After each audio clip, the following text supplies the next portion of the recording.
This is The Witch's Fortune, a Witches of Mountain Shadow prequel novella by Tarah, read by the author Tarah. Chapter 1: The Witch and the Realtor. The white rose bloomed at Fiona's touch, its velvety petals stirring as ether coursed through the plant. The innermost petals unfurled slowly, bending back on themselves as the flower yawned to reveal layer upon layer of lush beauty. The plant grew beside Fiona's front steps, welcoming visitors with its enthralling scent. It was a little early for the roses to bloom. Coaxing them along was the final touch in all the primping she'd done to get the house ready to sell. The roses wouldn't hide the peeling paint or the roof that needed replacing, but they might distract from all the things the house clearly needed, but Fiona couldn't afford. She dropped her hand as she sensed someone approaching, and a strange car pulled up. It was a sporty little red Miata that had about a dozen Nancy Niedermeyer Realty signs jammed into the back. Nancy herself was sitting in the driver's seat, craning her neck to see over the dash. "What a charmer!" the realtor gushed, climbing out of the front seat and pulling off her sunglasses to get a better view. "You must be Fiona." "I am, and thank you. It's been in my family for generations." Nancy shook her head in awe. The Queen Anne-style house had belonged to Fiona's great-great-grandmother. That was as much as she knew. Her mother had grown up there, as had Fiona and her sister. Now that her parents were dead, the house belonged to them. The house was 3 stories, if you counted the tower, and had most recently been painted maroon. The wraparound porch had a keyhole entrance, and Fiona had painstakingly repainted all the corbels one summer when she'd been a teenager. There was so much family history wrapped up in the house that it pained Fiona to think about selling it. But since she lived in Massachusetts and her sister Eleanor had just started college, keeping it just didn't seem practical. When she factored in the cost of all the work the house needed, there wouldn't be nearly enough left for Eleanor's schooling. The realtor stepped carefully through the patch of grass along the curb to avoid sinking her heels into the dirt. She was a short, buxom woman with dyed blonde hair and a megawatt smile. "This street is just the cutest," she gushed. "How many bedrooms?" 4. Well, 5, if you count the tower. There are only 1.5 baths, though. Will that be a problem? "Not for the right buyer," Nancy reassured her. "So many people are willing to forego some amenities for the charm of these old houses. These young home buyers aren't afraid to get their hands dirty with renovations, and someone is bound to fall in love with this beauty." Fiona smiled, but her heart wasn't in it. Her house didn't need renovating. It just needed some TLC. But she knew that the buyer would probably refinish the scuffed oak floors, replace the drafty old windows, turn one of the bedrooms into a master bath, and rip out the old clawfoot tub.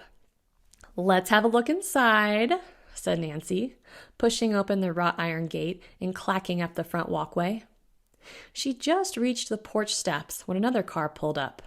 A gray Honda Civic with a peeling "Coexist" bumper sticker plastered on the back. The minute her sister climbed out of the car, Fiona could tell she was flustered. Eleanor was dressed in a pair of ripped jeans, black Converse sneakers, and a faded Grateful Dead t-shirt. The sisters had the same emerald green eyes and wavy black hair, but Eleanor had recently cut hers so that it just brushed her shoulders. She had deep bags under her eyes that Fiona hadn't noticed at the funeral. "Sorry I'm late," Eleanor muttered. "Traffic coming up the pass was insane." Eleanor attended college down in Colorado Springs, which was about a 20-minute drive up a winding mountain road. "It's fine," said Fiona, clearing her throat and wiping her sweaty palms on the front of her skirt. "Elle, this is Nancy of Nancy Niedermeyer Realty. Nancy, this is my sister Eleanor." "Nice to meet you," said Eleanor, her voice petering out as Fiona's words sank in. Those sharp green eyes latched onto Fiona, and Fiona sucked in a breath. "Wonderful to meet you," said Nancy, taking Eleanor's hand and flashing that blinding smile. "I'm sorry," said Eleanor, giving her head a quick shake. "Did you say realty?" "Yeah," Fiona choked, immediately regretting her decision not to tell Eleanor why she wanted to meet. She'd hoped that by floating the idea by her with Nancy present, she might avoid a full angry shutdown that had become Eleanor's trademark since their parents' death. Now she realized that had been a mistake. "Nancy's a realtor," said Fiona quickly. "I thought she could talk to us about possibly selling the house." Eleanor clenched her jaw. "You want to sell Mom and Dad's house?" Fiona swallowed and tucked back a curl that had fallen out of her braid. This had definitely been a mistake. To the uninitiated, Eleanor's frosty look was merely one of surprise, but Fiona could read the danger and fury simmering behind her sister's expression. It was just a thought. Eleanor drew in a sharp breath, crossed her arms over her chest, and plastered on a faux pleasant smile that gave Fiona a chill. "We aren't selling," she said to Nancy.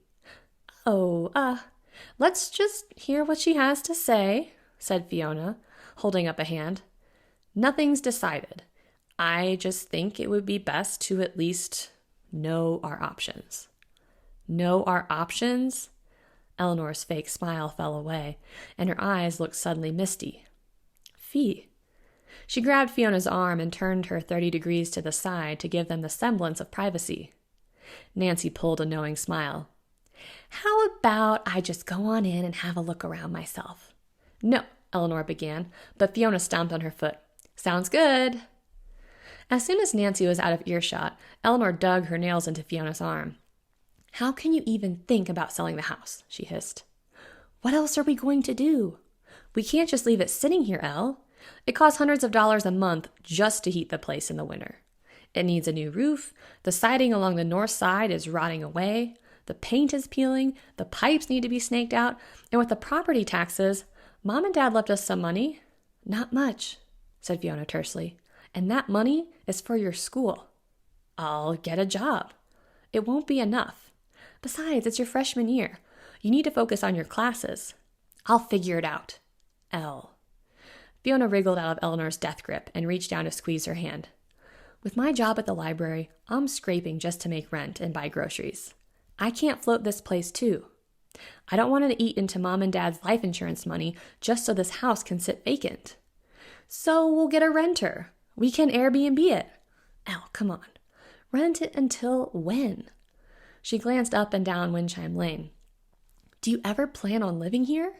Do you see yourself moving back to Mountain Shadow?" Something like a shudder worked its way through Eleanor's body, but she managed to keep a straight face. "I hadn't thought about it." Fiona tilted her head and gave her sister a cut-the-crap kind of look. Like her, Eleanor had been a social outcast in high school. She couldn't wait to go off to college, so much so that she'd graduated early and hadn't bothered to walk with her class. There was no way she wanted to move back to their small mountain town. It didn't matter that Eleanor hadn't gotten the witch gene as Fiona had. Everybody still knew the two of them as the weird Grimes sisters. "Let's just give Nancy the benefit of the doubt," said Fiona. "It can't hurt to hear what she has to say." "Fine," Eleanor muttered, looking angry nonetheless. "Just promise me you won't put it up for sale until I can come up with some better options." Fiona sighed and took her sister's other hand, looking her dead in the eye. "I promise I won't list the house unless we both agree it's for the best." Eleanor relented and gave a nod. Fiona knew she might regret her promise, but the house wasn't hers to sell. It belonged to both of them, 50-50. It just so happened that she was 7 years older, so the responsibility of managing her parents' estate had fallen on her shoulders. She threw an arm around her sister, and the two of them ambled up the porch steps through the front door. The stained glass transom threw rainbow pools of light across the oak floor in the entryway. Fiona's eyes landed on their mom's raincoat hanging on a hook, and the horrible moth-eaten sweater on the bench that her dad never seemed to hang up. Their mom used to joke that it made him look like a shut-in, but he still wore it when he went out onto the porch to read the paper on chilly mornings. It had been weeks since Fiona had first gotten the call from the strange telephone number starting with +39. 39 was the country code for Italy, where her parents had been vacationing, but she'd thought it was a spam call and had let it go to voicemail. As it turned out, the call had been from the Italian embassy, calling to tell her that their parents had been killed in a fire at the hotel where they'd been staying. Fiona had dropped everything to arrange transport of their parents' remains and plan the funeral in Mountain Shadow. There had been so much to do in those first 2 weeks that Fiona hadn't had time to grieve. She'd managed to stay numb enough to keep it together, but it was the little things, like her dad's ugly old sweater, that nearly brought her to her knees. Nancy wasn't in the kitchen or the living room, so Fiona and Eleanor went upstairs to find her. They'd just rounded the landing to the second-floor hallway when the realtor came tearing down the short flight of stairs that led up to the tower. Her head was turned over one shoulder, and her face looked pale beneath her makeup. When she saw them, Nancy gave a start and clapped a hand to her chest. She looked as though she'd seen a ghost. "Oh, it's you!" Relief swept across her face, but she glanced over her shoulder once again, clearly rattled. Do you know?" She trailed off and turned to Fiona, her mouth trembling in a weak smile. "You must have a cat that likes to hide out up there." Fiona and Eleanor shook their heads, and Fiona got a little twinge of panic. What had Nancy seen? "Really?" A jolt of terror shot across the realtor's face. Then her nose wrinkled in disgust. Perhaps she thought they had a family of raccoons who'd taken up residence in their tower. It wasn't out of the question. "Well, a bunch of boxes fell over up there, and then the door just slammed shut." She rolled her eyes. "I probably sound like a total ninny. I think I just spooked myself." Oh, Fiona stammered, glancing at her sister. I don't mean to sound insensitive, but your parents didn't die in the home, did they?" "No," said Fiona, taken aback. She wasn't offended. She was worried. What had the realtor seen up there that would make her ask such a question? "We don't have to disclose it if they did," Nancy added quickly. "I just want to make sure I know what we're dealing with. Buyers sometimes ask." "They died abroad," said Fiona. "It was a freak accident. I'm sorry it's such a mess up there. I'll be sure to clean out that room before we start showing the house." Fiona could feel her sister watching her and added, "If we decide to sell." "Yes, of course. I think that would be best." Nancy's eyes lit up suddenly, as if she'd already forgotten about whatever had spooked her. "You know, that room counts as a fifth bedroom. I think you could get away with asking another 10 grand at least. I can just see a buyer falling in love with that space and turning it into a home office or a playroom." Fiona nodded mutely, Nancy's talk of square footage and natural lighting going in one ear and out the other. She was still conflicted about her decision to sell, and she knew where Eleanor stood. "Now," said Nancy, "let's talk brass tacks." She paused, drawing her arms around herself and giving a theatrical shiver. "Boy, it sure gets cold up here, doesn't it?" Fiona had been so preoccupied with her own train of thought that she hadn't even noticed the chill. It was cold up there. Too cold. It felt as though it was winter and they'd left the furnace off all night, except that it was September, and the upstairs was usually sweltering by the middle of the afternoon. But it wasn't the temperature that made Fiona uneasy. It was the tingle of ether in the air. While all witches could manipulate the elements of air, water, fire, and earth, Fiona had the somewhat unique ability to manipulate the fifth element, ether. Ether was the animating life force in all living things. Plants and animals had it, so did mortals and supernaturals. It was what allowed her to coax the rose bush to bloom and sense someone approaching the house. But it wasn't Nancy's ether or her sister's Fiona was sensing. The ether felt all wrong. Fiona shot an uneasy glance at her sister. Eleanor was usually oblivious to the energy other people gave off, but Fiona could tell right away that her sister sensed something peculiar too. "Why don't we go downstairs?" Fiona offered. "I'll put on some tea." "That sounds lovely," said Nancy, scurrying down the hallway ahead of them and making a beeline for the stairs. Fiona turned to follow her down, but then something caught her eye. It was the gilded mirror that hung at the end of the hall. Something in it had moved. Fiona's heart leapt in her chest and she did a double take, but there wasn't anything there. Shaking herself, Fiona hurried to catch up with Nancy and her sister, who were already halfway down the stairs. Nancy chatted all the way to the kitchen, and Fiona went to fill the kettle. She'd never had the patience for mundane tasks like making tea or sweeping the floor. Maybe it was because she'd grown up with witches and had never been forced to do things the old-fashioned way. Keeping her back to Nancy, Fiona set the kettle on the stove and cupped her palms around it. She concentrated on the water inside and imagined it growing hotter and hotter. Almost immediately, she felt the metal dome of the kettle warm beneath her palms. She kept her hands there as long as she could stand before releasing her grip on the kettle and fishing around for some tea bags. "Now, you mentioned that your grandmother had some stipulations in her will," said Nancy, setting her giant handbag on the kitchen island and climbing awkwardly onto a bar stool.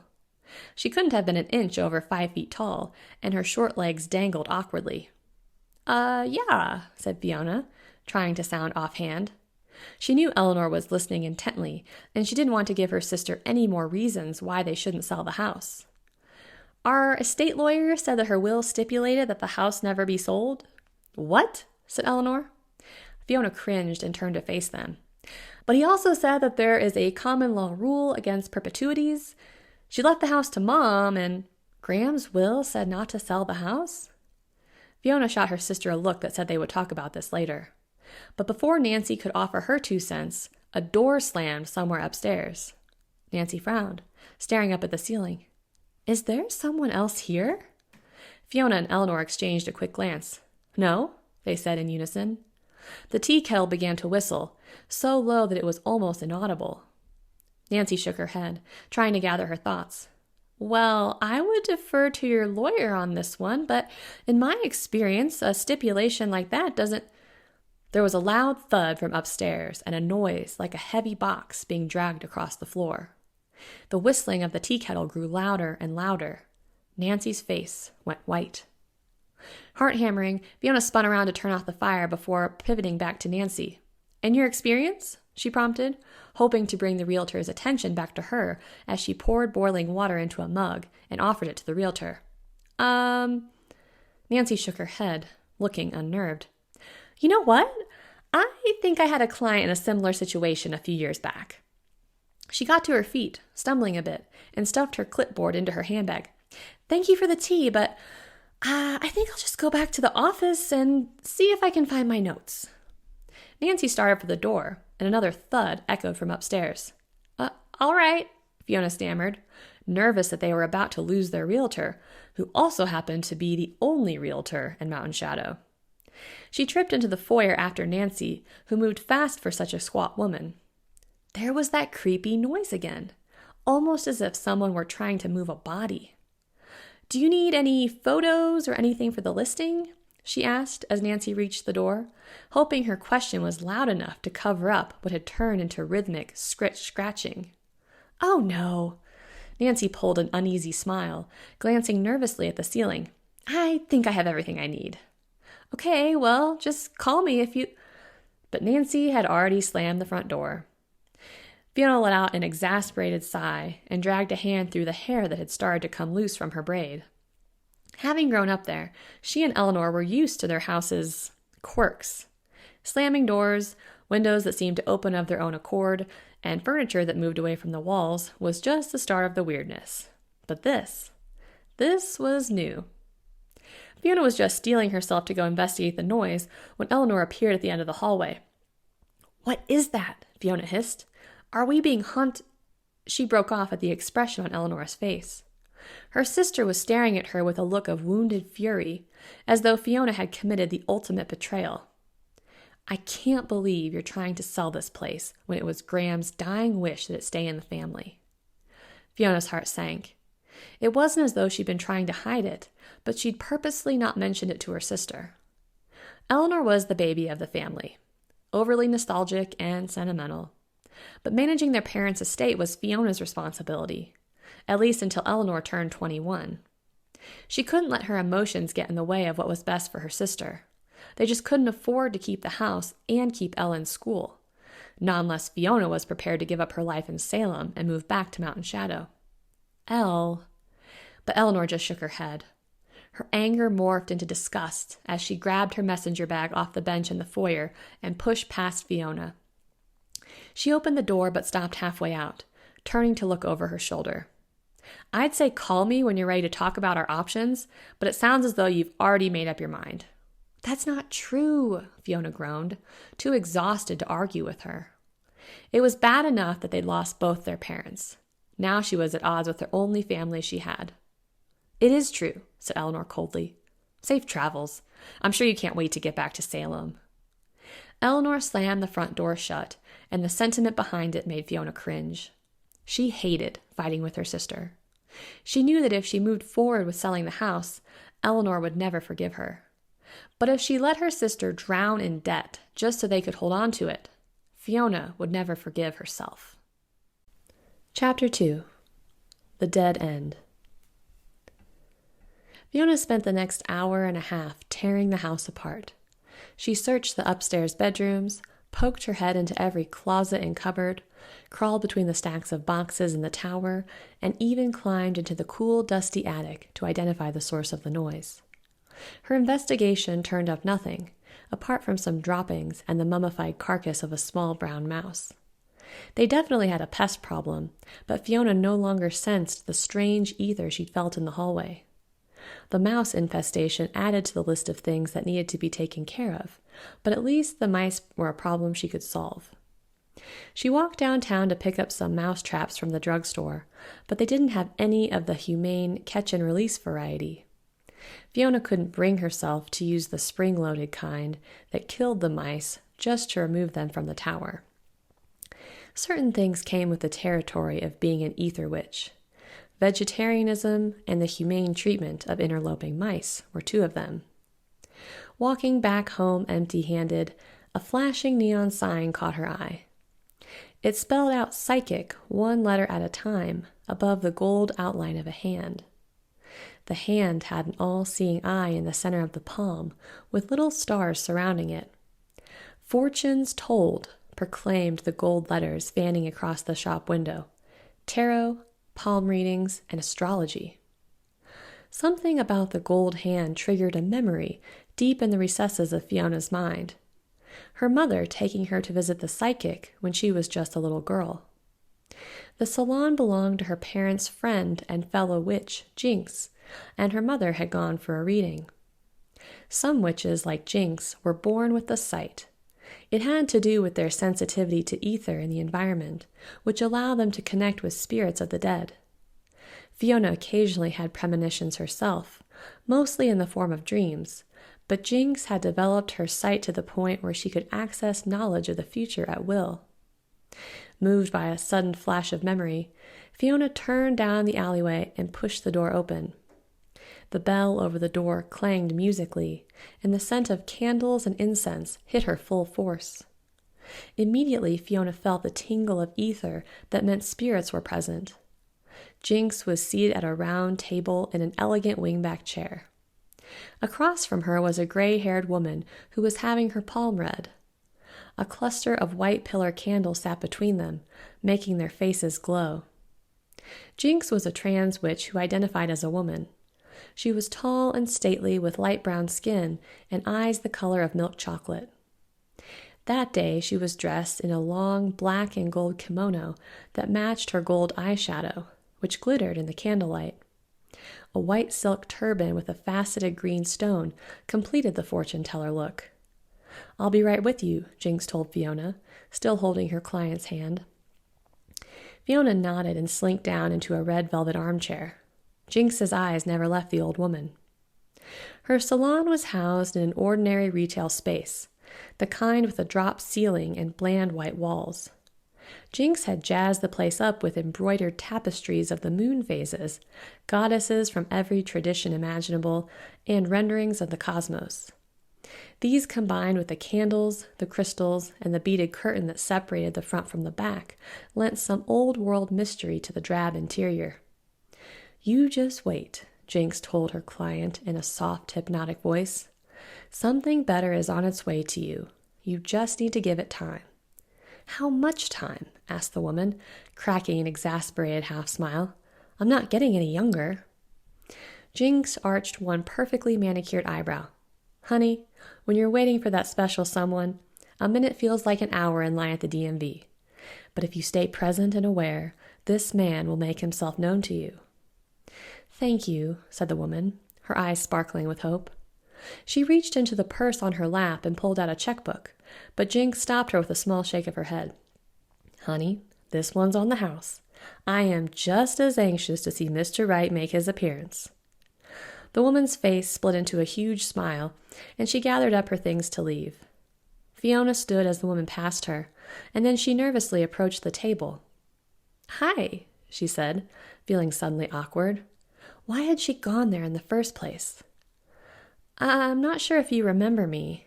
I'm Isla Grimes's daughter. I know who you are, said Jinx, her eyes crinkling in a warm smile. Fiona, right? Yes, said Fiona. How did you... The spirits hinted you might be coming to see me soon. I'm so sorry about your mom and dad. They were wonderful people. Thanks, said Fiona, her throat suddenly very tight. She wished she could skip past the part where everyone offered their condolences. It was awkward and made it impossible to forget, if only for a moment, their parents were dead. But you aren't here to contact their spirits, said Jinx. Not that it would do any good. They have not expressed a willingness to speak to me just now, and I would not disrespect their memory by forcing the issue. Jinx paused. You're here because you're at a crossroads. Fiona nodded, slightly taken aback that Jinx had attempted to contact her parents. That I might be able to help with. Fiona felt a swell of relief. She just wished someone would tell her what to do. How? I could do a reading. The cards might be able to point you in the right direction. She tilted her head from side to side, cracking a wry grin. Or they could leave you with more questions than answers. The spirits are finicky that way. I'll try anything, said Fiona, slumping down in the wing-back chair, completely willing to hand her problems over to the spirits so it wouldn't be all up to her. Jinx reached for the oversized deck of cards sitting on the edge of the table. They were purple with a gilded edge and had a gossamer fine geometric pattern that spanned the back of each card. The deck was worn, the edges of some cards softened with age, while others were bent from use. Sister troubles? Jinx asked quietly, beginning to shuffle the deck. The spirits tell you that? Fiona asked dryly. Jinx laughed. Oh, honey, no. I just say that because, when my mother died, my brothers and I were at each other's throats. Burial or cremation, sell the house or rent it. What Bible verse to put on the damn funeral cards? She shook her head. Losing someone you love is the worst thing in the world. It can tear families apart. She glanced up as the cards slid easily between her long brown fingers. And you lost both your parents. Fiona allowed a breath she hadn't realized she'd been holding. It was a relief that Jinx understood. She set the deck down in front of Fiona and met her gaze with a serious expression. We'll start with a simple 3-card spread. Now close your eyes and ask the spirits for whatever guidance you're seeking. Then cut the deck. Fiona stared down at the stack of cards in front of her. In the middle of the geometric gold web was the same all-seeing eye. It seemed to stare at her from the topmost card. Fiona closed her eyes and thought about Eleanor, about the house, the money, and her current situation. She didn't want to move back to Mountain Shadow, not really, but the town had sucked her back in. Maybe it was because she missed her parents, or because she wasn't sure she wanted to remain in Salem. Maybe it was something in the water. You could never really leave Mountain Shadow. Before her mind could even form a question, Fiona felt the slight pull of ether around her. It made the hairs along the back of her arm stand on end, and she could feel the spirits listening. The deck on the table seemed to hum with energy, the sensation so powerful that Fiona was afraid to touch the cards. Good, Jinx murmured. Fiona glanced up and saw that Jinx had her eyes shut too. A sudden draft swept across the room, making the candles on the table flicker. Fiona cut the deck, and Jinx opened her eyes, plucking the card off the top of the stack and turning it over on the table. The card showed a naked woman surrounded by a wreath. She held a staff in each hand and a sheet curled around her hips. The bottom corners showed a bull and a lion, while the top had a man and an eagle. Bold text along the bottom of the card read, "The World." This card represents your past, said Jinx. In the reversed position, it indicates stagnation. It could also mean that one phase of your life has come to an end, and the next phase has yet to begin. Fiona raised her eyebrows. She liked that interpretation better than the idea that she'd been treading water. True, she'd stayed in Salem because of a guy. Rather than striking out after graduation to start a real career, she'd been working at the university library. Is there an area of your life where you feel some inertia? Fiona allowed a short breath of laughter. I guess I don't really know what I'm going to do with my life. She raised an eyebrow. A philosophy degree isn't exactly practical, and I don't want to teach. Jinx didn't say anything for a moment. She just let Fiona squirm as she stared down at the card. When she sensed Fiona was ready to move on, she drew a second one and set it next to the first. This card was facing away from Fiona, so she assumed it was in its upright position. The 10 of Wands, said Jinx. The card showed a man viewed from behind. He was leaning into a cluster of sticks. Wands, Fiona guessed. This card represents your present situation.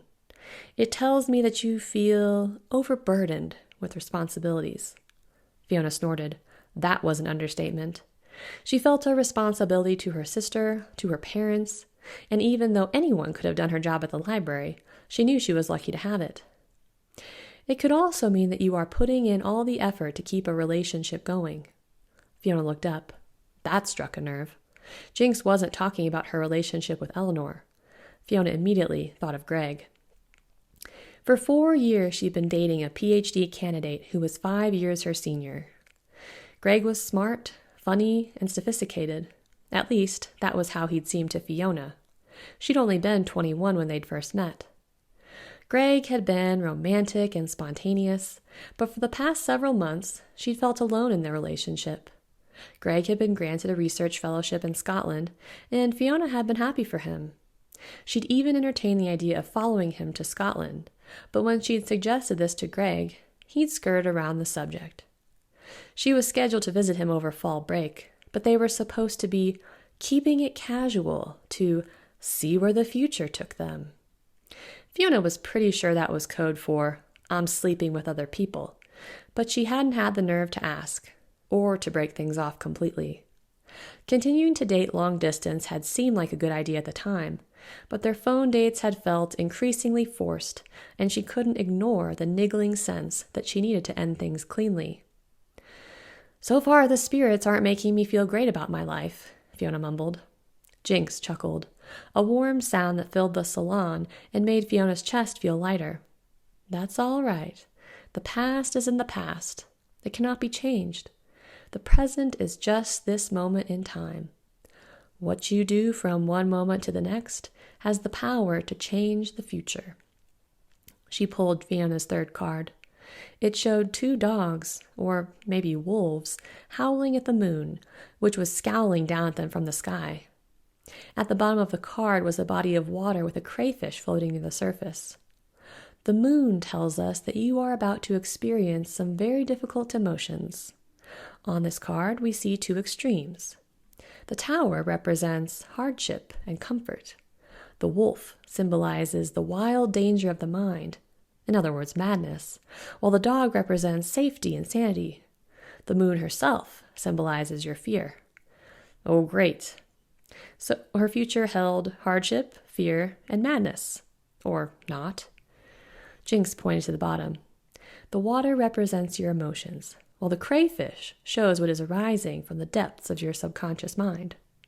Your fear is causing you to repress certain emotions, but this will not end well.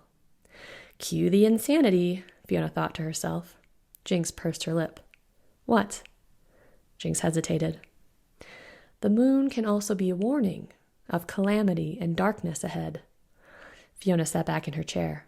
Could this reading get any worse? Time is cyclical, Jinx murmured. Certain events and situations create a pattern that is bound to replay in your lifetime. What does that mean? As your future stands right now, history is bound to repeat itself. Jinx drew another card. This one showed a severe-looking man seated on a throne adorned with stone ram's heads. He wore red robes and a gold crown and appeared to be perched atop a mountain. The Emperor, said Jinx, sounding as though she'd had the wind knocked out of her. In its reversed position, it indicates an abuse of power. Red is the color of force, anger. Fiona stared down at the card. With the moon, it would indicate that there is bound to be an overreach of power from a person or entity who became too strong once before. Fiona allowed a breath of exasperation. This is all because I can't decide whether to sell my parents' house or not? Is that what you asked the spirits? Fiona didn't know what to say. She hadn't exactly asked the spirits anything. Maybe they were just as confused as she was. Jinx held out her hands. This is what the cards tell us. Are you sure you haven't made up your mind? Fiona hesitated. If she were being honest with herself, she didn't see any other option but to sell the house. And yet she couldn't bring herself to make the decision. Eleanor would never forgive her. It's difficult to say if it's the house itself that would bring about this outcome. More likely, these events would be triggered by your decision to leave Mountain Shadow and move on with your life. What if I were to keep the house? Fiona asked. Jinx drew another card from the deck and turned it over. It showed a man lying on the ground next to a body of water with 10 swords plunged in his back. The sky overhead was black, but there was a glow on the horizon that promised sunshine. The 10 of swords, said Jinx, pursing her lip. That doesn't look good. No, Jinx agreed. This card usually indicates deceit, betrayal, and disaster. Fiona sat back in her chair. So if I sell the house, some tyrant is going to come back into the picture and abuse their power. If I don't, someone is going to stab me in the back? I'm sorry I can't be more helpful, said Jinx. The cards cannot tell you what to do. They can only provide guidance along the path you have chosen. You are still standing at a crossroads. It feels like I'm standing at a dead end, Fiona grumbled. Pay attention to your surroundings and listen to your intuition. It will never lead you astray. Thanks, said Fiona, not sure if Jinx had actually told her anything useful. What do I owe you? Nothing, my dear. Once you've chosen your path, you will ask me for another reading. That one will be $49.95. All right then, said Fiona, getting up to leave. Thanks again. Anytime, honey. Fiona turned to go, but Jinx's voice stopped her. You know, it's okay to stand in your uncertainty until you know what is right. Your mother didn't always know what to do. That's why I saw so much of her. Fiona nodded, letting that sink in. She only remembered coming to the salon once as a child, but Jinx made it sound as though her mother had been a regular customer. As she let herself out of the shop, Fiona realized she was starving.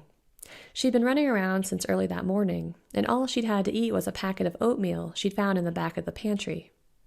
She crossed the street, thinking she'd stop by her favorite coffee shop for some lunch. Deja Brew had excellent veggie wraps. They also sold giant cookies, and Fiona always thought better with cookies. But when she reached the other side of the street, she caught her reflection in the glass of a shop on the corner. She was wearing a drab blue button-up shirt tucked into the waist of an equally drab brown skirt. She looked frumpy, she realized, like a middle-aged librarian. It was the sort of outfit that felt comfortable to her in Salem, but it didn't feel right. She was 25 years old. Why was she dressed like this? Because she wanted to be taken seriously, she thought. She wanted to be sophisticated enough and brainy enough that Greg would want to be with her. But if this was the result, frumpy librarian garb and the pit she got in her stomach any time he missed or ignored her call, she didn't want to be with him. Being with Greg meant dropping everything to proofread his research proposals and killing time in the library while she waited for him to finish whatever he was doing. It meant boring parties with pretentious academic types, drinking cheap wine, and talking about books that she'd read but hadn't enjoyed.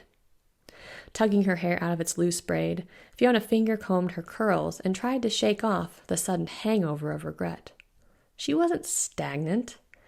Maybe she'd stayed in one place too long and let a relationship drag on past its expiration date, but she didn't have to remain in Salem. She didn't have to keep her thing with Greg, whatever it was, on life support. She didn't have to play the part of the responsible older sister. She could do whatever she wanted. Suddenly, Fiona realized that someone was watching her through the shop window. An old man with messy gray hair was sitting behind the counter. The window belonged to a rare coin shop called Hollenstein's, which was tucked in a red brick building on the corner. Hollenstein's had been there ever since Fiona could remember. The letters on the glass were peeling and faded, and Hollenstein himself looked ancient. A small "For Rent" sign hung in the window. Was Hollenstein's going out of business? Tearing her eyes away from the glass, Fiona tripped down the sidewalk toward Deja Brew. She needed something to eat before she lost her mind. But while the soft, delicious chocolate chip cookies were calling her name, she didn't feel like a veggie wrap. What she really wanted in that moment was a fat, juicy burger. Fiona's stomach clenched. What was the matter with her? Was she succumbing to the insanity Jinx's cards had promised? She'd given up meat more than a decade prior. She hadn't had a burger since junior high. But in that moment, it was what she wanted. No, she needed a piece of meat. Before she had a chance to second-guess herself, she changed course and headed for the Rusty Spoon. It was an old 50s-style diner with a long, narrow counter and squishy red booths that served the greasiest lunch in town. Fiona sat down at the sticky counter, drumming her fingers on the bar top. She wasn't boring. She might be a hypocrite, but she wasn't boring. She ordered a cheeseburger with fries, extra pickle, and a chocolate shake. Then she just sat there, scrunching the fabric of her skirt between her fingers and trying not to succumb to instantaneous regret. She couldn't believe what she'd just done. 10 years of black bean burgers and veggie dogs, and she just ordered a freaking cheeseburger. She hadn't even thought to ask if it was grass-fed beef, though she knew it probably wasn't. Then she realized she was thinking about Greg and what he would say if he were there. You won't buy mousetraps, but you're about to eat a burger? Then he'd probably quote Voltaire. Well, screw him. He didn't want to be in a relationship anymore. He just didn't have the guts to end things. Either that, or he wanted Fiona to be there waiting for him whenever he got back. Well, she wasn't going to wait. Pulling out her phone, she tapped Greg's number in her contacts list and waited for the call to connect. She didn't care that she was in public and that there were at least half a dozen crotchety old men well within earshot. She didn't have money for cable, but she'd been paying for an international phone plan so she and Greg could keep in touch. Greg answered on the third ring, just as the waitress appeared with her milkshake. Fiona? Hey. What's up? I'm about to meet some friends at the pub. Fiona rolled her eyes. She could practically hear how badly he wanted to fake a Scottish accent when he said the word pub. Not much, she said, watching the cooks on the line through the window opposite her. One of them was probably cooking up her burger. Okay. Greg let out an uncomfortable laugh. It's just, I can't really talk right now. I'm supposed to meet...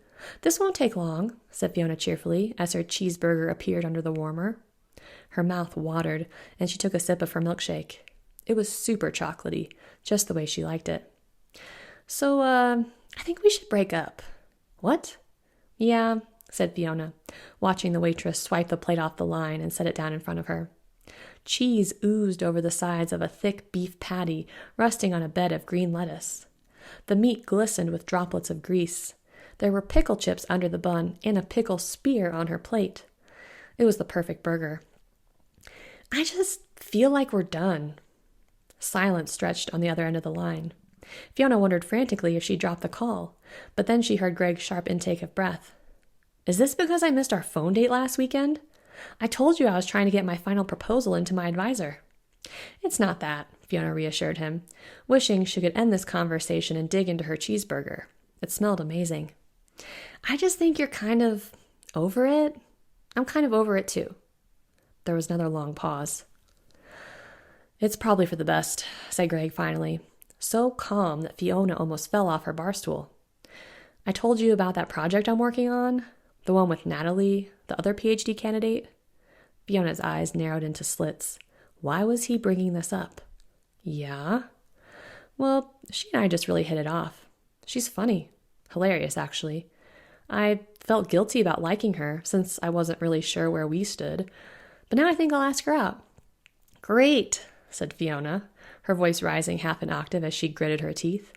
She wished Greg was there so she could dump her milkshake on him. Well, not her milkshake. It was delicious.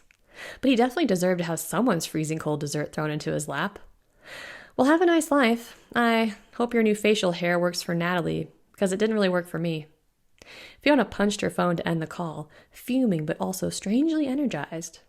She set down the phone and picked up her cheeseburger. It was so tall she could hardly fit it all in her mouth. She took a small bite. Hot grease and cheese squished between her teeth, and she felt something warm hit her blouse.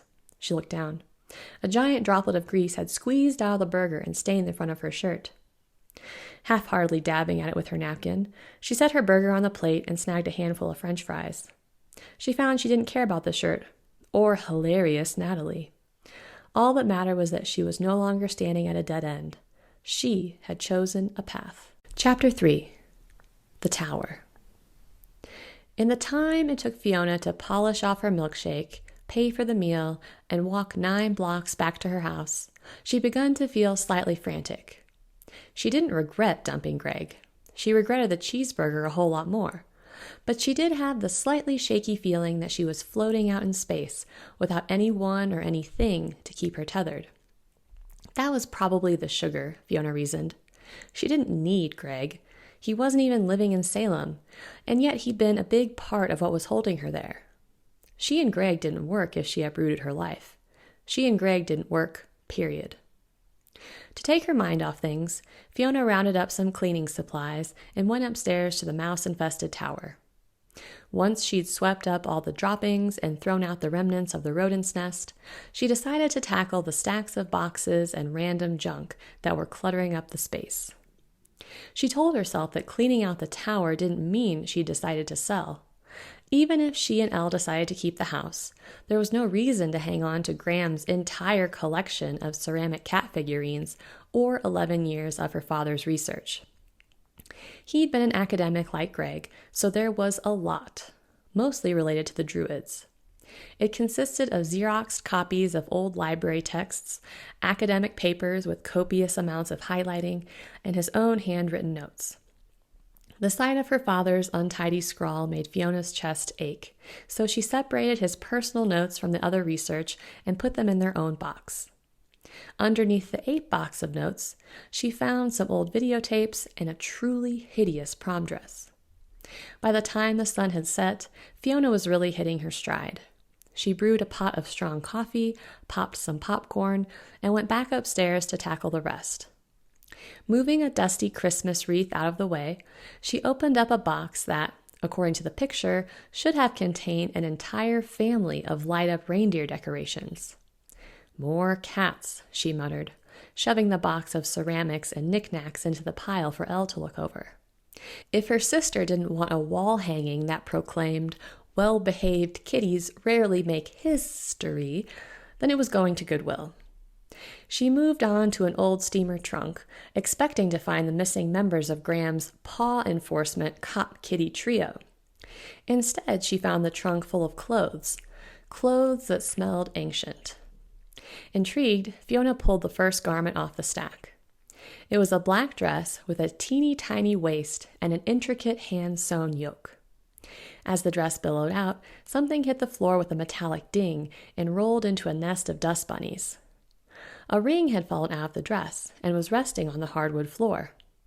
It had a wide silver band that was heavily tarnished and a jet black stone that was so dark and shiny that Fiona could see her own reflection in it. Mesmerized, she picked it up and hefted it in her hand. A little tingle traveled down her arm. It felt like ether, but that didn't make sense. Inanimate objects hardly ever had ether in them, and those that did had been enchanted. The ring felt heavy, definitely real silver, and the band had some intricate stamping that reminded her of the old Druid symbols she'd come across in her father's research. She was fairly certain the stone was either onyx or obsidian. Her best friend Bee would know the difference. As she stared at it, a smudge seemed to appear behind her reflection. It was so faint she couldn't be sure what it was, but then the smudge disappeared. She blinked. There was something about the sheen of the stone that made her feel as though she were staring into the bottom of a very deep well. Holding her breath, she slid the ring onto her middle finger and down over the knuckle. Miraculously, it fit her. Sticking out her hand, she examined the ring in the dim overhead light. It didn't exactly fit her middle-aged librarian aesthetic, which was maybe why she liked it so much. It wasn't modern. It almost looked medieval. She had the fleeting thought that Eleanor might like it, but Eleanor rarely wore jewelry. Eleanor. She was the person Fiona most wanted to call to go through this trunk of clothing with. Eleanor loved antiques, and the dress the ring had fallen out of was entirely hand-sewn. It had to be from around the turn of the century, maybe even older.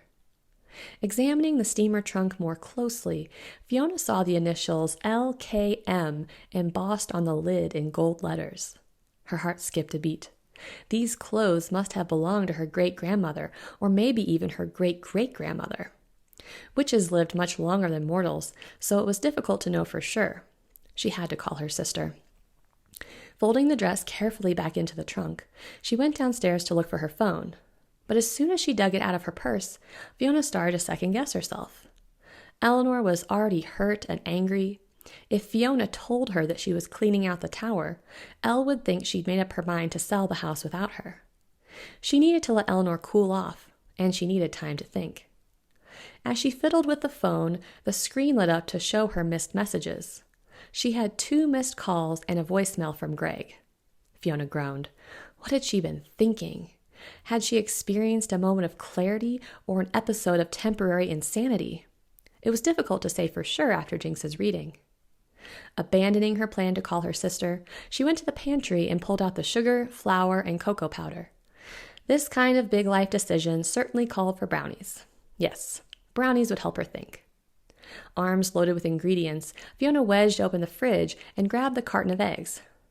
"Eating our feelings, I see," came a bright voice from behind her.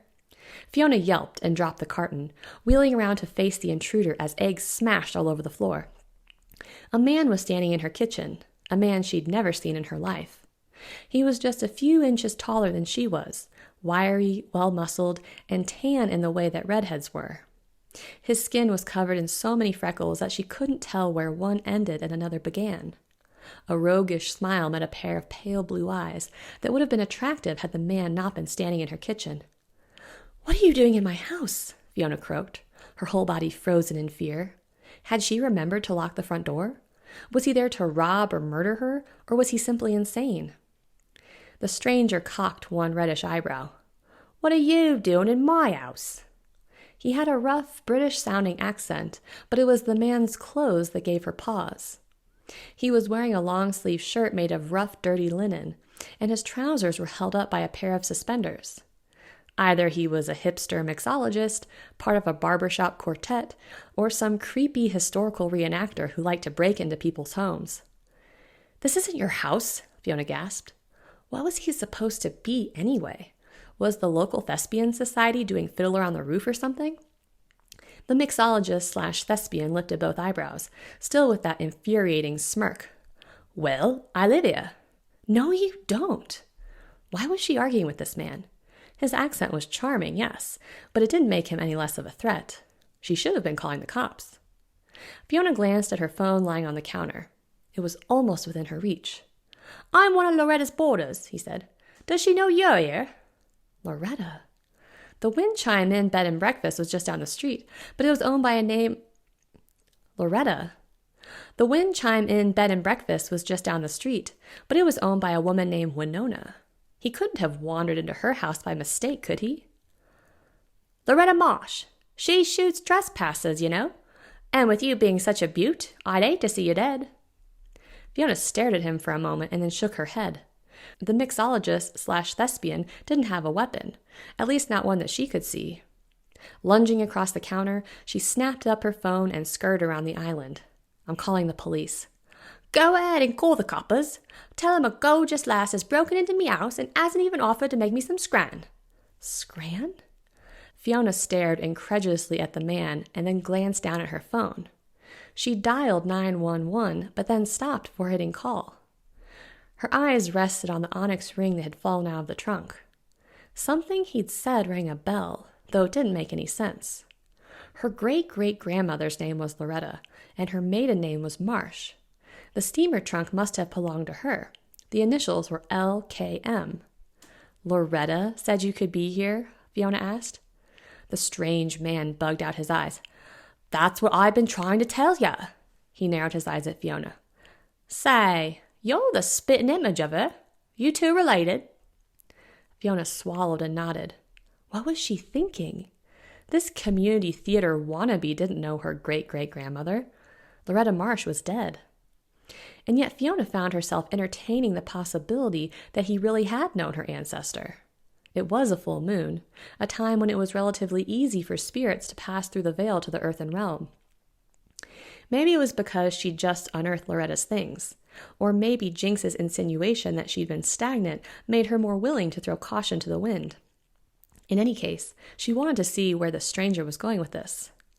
"Like I said, I'm one of her boarders, Cornelius Fletcher. I keep up in the tower." That caught Fiona's attention. The tower? He gave her a wide-eyed nod, as if he were explaining something very simple to someone who was very dense. "Show me." "All right, then," said Cornelius, holding up his hands in surrender.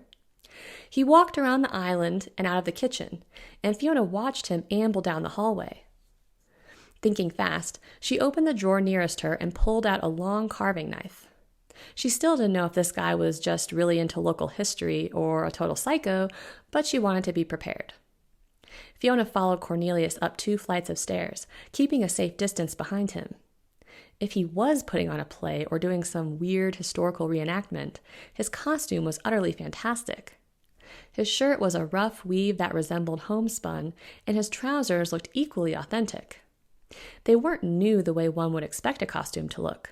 The seat was worn, the hems were ragged, and she could see several areas where they had been mended.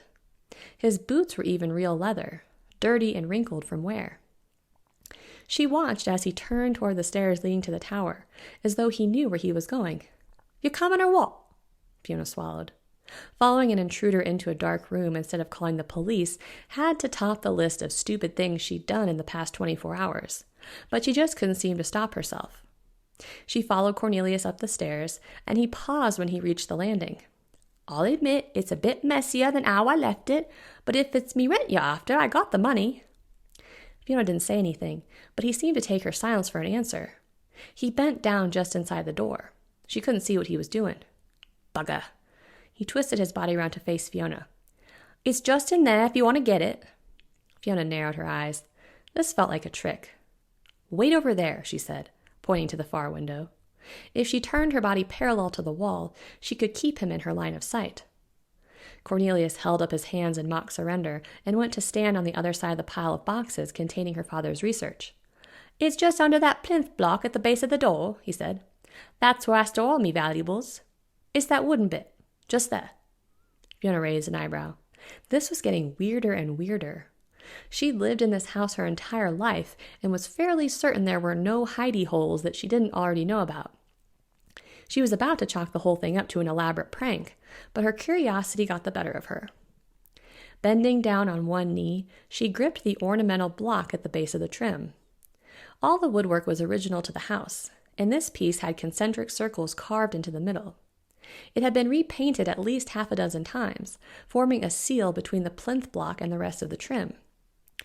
Fiona wasn't sure what possessed her to do it, but she used her knife to perforate the layers of paint and gave the piece a twist.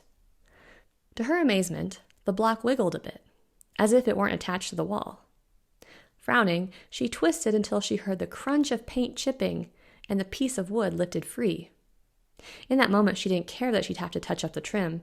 She was entirely consumed with the question of how he'd known it would do that. Swallowing down her unease, Fiona lifted the block away. Behind it was a small compartment. A cloud of dust escaped as she pulled the block out, and she choked as she inhaled it. "Is this a joke?" she said between coughs. "It's all in there, I swear." Fiona narrowed her eyes at Cornelius, but stuck her hand into the compartment anyway. Her heart sped up as her fingers brushed something cold and smooth, and she pulled it out of the hole. It was a small pouch about the size of her hand. The leather was stiff and cracked from age and covered in a thick layer of dust. It was a lot heavier than it looked, and she could hear the clink of coins inside. Setting down her knife, Fiona opened the purse to find a hoard of gold and silver coins. The gold ones glittered, unblemished by age, while the silver ones had a pleasant patina. Some had been handled so much that they were nearly worn smooth. They had to be very old. "Now you have to promise not to go robbing me blind, now you know all me secrets," Fiona stared up at Cornelius, whose mouth was twisted in a crooked grin. If this was a prank, he was really committed. Swallowing to wet her parched throat, Fiona reached back inside the compartment. Her fingers found something larger, and a snarl of cobwebs escaped as she pulled it out. It was a book. No, it was a diary. A leather journal about the size of a passport, bound with a leather tie. "Oi, nosy!" Cornelius protested. Fiona glanced at him and backed down at the journal. It looked as old as his clothes and the worn leather pouch. Was it possible that his clothes weren't a costume and that this wasn't an elaborate prank? Setting the knife down on the floor, Fiona carefully unwound the leather tie. It had grown so stiff and brittle from age that it seemed in danger of disintegrating. "Sure," said Cornelius. "Just go poking about in me private thoughts, then." Fiona ignored him and opened the journal. This was her house. The pages were thick, perhaps made of cotton, and extremely yellowed from age. The handwriting was faint, barely discernible, but the penmanship was like none she'd ever seen before. Fiona's eyes drifted hungrily over the page, and her gaze landed near the top. The author of the diary had scrawled a date, 12 June 1892. Fiona's heart skipped a beat, and she read the date again. 1892. But that couldn't be right. That would mean... She glanced up at Cornelius again. It was completely impossible, and yet it made sense. Everything from his mended pants to his claim of being one of Loretta's boarders fit with him being from another time. But how was that possible, Fiona wondered. She hadn't opened any kind of portal. Surely she would have noticed if a spirit had wandered into her house from the 19th century. But then she remembered the ether she'd felt in the hallway earlier and the strange sounds coming from the tower. Had it been Cornelius's reflection she'd glimpsed in the mirror? Was it Cornelius who'd spooked the realtor? Turning the book over in her hand, Fiona saw a small engraving near the bottom. It was just 3 letters, C.B.F. What did you say your name was again? Cornelius Fletcher. So this was his, Fiona thought. Either it was genuine and he really was a ghost, or it was a very convincing fake. But he couldn't have planted the diary in her wall. There was no faking that dust. Had this journal really been left in her great-great-grandmother's house, hidden for Fiona's whole life? "How do you know Loretta?" Fiona demanded. Cornelius cracked a grin. "Well, I don't like to kiss and tell." "Well, you better start telling or I'm calling the police." And tell them what? Fiona thought wildly. That some British guy from the 1800s had broken into her house? All right, said Cornelius, holding out his hands. "I'll tell you what you want to know, but it's a bit of a odd story." Fiona cocked her head to the side and gave him a dubious look. "Try me." Chapter 4. Seeing Spirits. "Me and me brother Willie came to Colorado in 1889, Cornelius began. "It was getting harder and harder to find work in Liverpool, and me pa was ill at the time." Liverpool, Fiona thought. That explained the strong British accent. Cornelius looked off into the distance, rubbing his hand over the neatly trimmed patch of hair on his chin. "We'd grown up hearing all about men striking it rich in Colorado, you see, so we took all we had and came to America with the idea that we'd make our way west." "You came to Colorado in 1889? Fiona racked her brain to dredge up her knowledge of Colorado history she'd retained from high school. The Colorado Gold Rush had peaked in 1859 and petered out by 1870. But she knew that gold camps had sprung up in other parts of the state in the last decade of the 19th century. "It was a right pain in the arse getting here, too. I came down with typhoid fever, filthy shit that it was. It took us a spell to scrape together the rest of what we needed to take the train all the way to Colorado. We worked in a slaughterhouse near Denver for a while. Right nasty work that was. Then one night at a pub, we were having a cuppa with some Yanks who said they was headed up to Cripple Creek. They'd heard the mountain was filled with gold, and would we like to join up with them? Well, of course, Willie and I said yes." "How did you meet Loretta?" Fiona asked. A smile crossed Cornelius's face, a real smile that seemed to light up his eyes from within. "The Yanks was right about one thing. Cripple Creek was having a heyday. Every boarding house in that sorry house lean-to was plumb full, it was. Me and me brother, we needed a place to stay, right? So I went over to Loretta's place and asked if she had a spare bed for the night. She said she was full up, and I said we was tired from the trip. Wouldn't mind keeping with the pigs. Well, as it turned out, she didn't have any pigs, though if she had, I reckon we'd not minded smelling like shite, as tired as we was. But Loretta, she leads us out to the stables. He laughed. Nothing but hay to keep us warm. So Loretta ran a boarding house in Cripple Creek? Fiona asked. She hadn't known that. Cornelius nodded. Her and her brother. She was a widow, mind. Had a sweet little baby girl barely walking at the time. That must have been her great-grandmother, Fiona thought. Her brother, he made a claim early on in Idaho Springs. A small one, mind, but enough to build a boarding house with. Then they moved on to Cripple Creek and built a boarding house there. I got to know Loretta pretty well. Keeping with the lady's horses will do that, mind. She was a right awful cook, but she was a kind soul. And let me tell you, when there's gold to be found, it can tarnish even a God-fearing man's heart. Not Loretta's, though. I got it in me head that I'd ask her to marry me if I could make some of meself. Thought I might make some of meself, too. But one day, things went to shite. At this point, Fiona was sitting on the floor with her back to the wall, riveted by Cornelius's story. What happened? There was an accident in the mine we was working. Killed 2 of the lads. Me and Willie got out all right, but Loretta's brother, he shook his head. He was in right bad shape, he was. I brought him back, thinking Loretta could at least say her goodbyes. And then the strangest thing happened. Fiona leaned forward, and Cornelius's voice became solemn. She put her hands on his chest like this, and I swear on me mum's life, I saw his soul come back into his body. Fiona's heart thudded louder. So Loretta had been an Aether Witch, just like her. Fiona had never healed anyone like that, but she supposed it was possible. She saved her brother? Cornelius shook his head. Nah, he was too far gone. Died of his injuries a few days later. But from that day on, I knew she was an angel walking on earth. He gave a sigh. Lord, I never seen a woman bleed herself dry like that. Thought Loretta might die too, for as hard as she was trying to save him. After that, she was on her lonesome. And a prospecting town ain't no place for a lady on her own, unless she's a whore. Fiona bristled at the word, but then she realized Cornelius must be talking about actual prostitutes. I kept an eye out for her after that. Some of the men who came through that house were nasty, but Loretta didn't have much trouble sorting them out herself. Fiona raised an eyebrow. A witch wouldn't, she thought. But then one night, I woke up to the most god-awful noise in the world. I heard horses approaching, but the sound the riders were making. Cornelius's eyes went wide. At that point, me and Willie was kipping on the floor at night. It was warmer and didn't smell like shite, for one thing. But Willie had gone off to the pub and hadn't been back. I roused myself to go look for him. Cornelius shook his head. You wouldn't believe the screaming. What was it? Fiona asked. He shuddered. It had to be the most god-awful sight I'd ever seen in me life. Men on horseback, only they weren't mortal men. They had to be possessed by the devil. They was slaughtering folks left and right. You wouldn't believe their strength.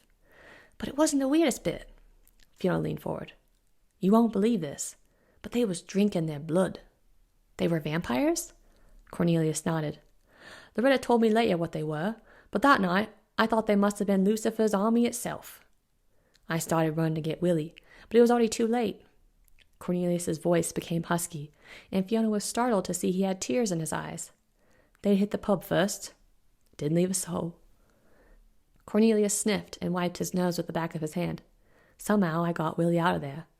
I don't know what I was thinking. Loretta found me, thank God. She dragged me back to her house and told me to stay inside no matter what. Of course I wouldn't listen, but she sealed the door, barricaded it or something, 'cause I couldn't get out. A dark look came over him.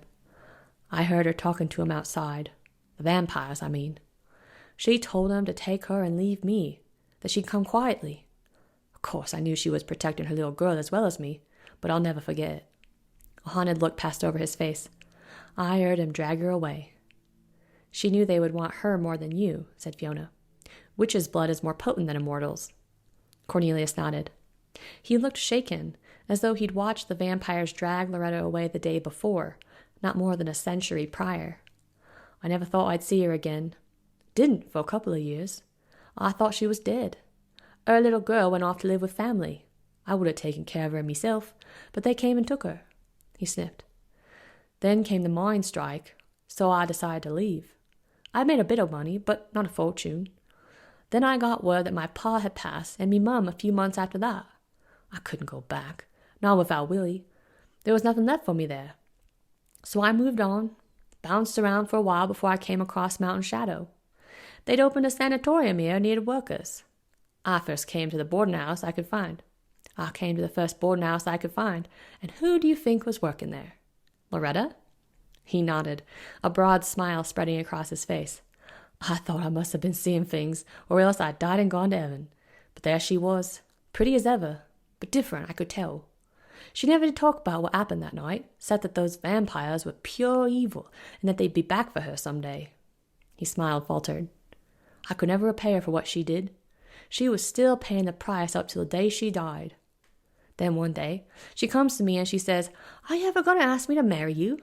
Well, I about fell over in me chair. I says, I'm not fit to clean your boots, woman, let alone ask you to be my wife. She said, Cornelius, you fool, course I'll marry you. His smile faltered. I didn't have a ring or anything yet, and I wanted to ask her properly. Just then, Fiona heard a loud knock. Cornelius broke off, and Fiona was so wrapped up in the story that it took her a moment to remember where she was. The knock was coming from the front door. Thinking it might be the realtor, she got to her feet.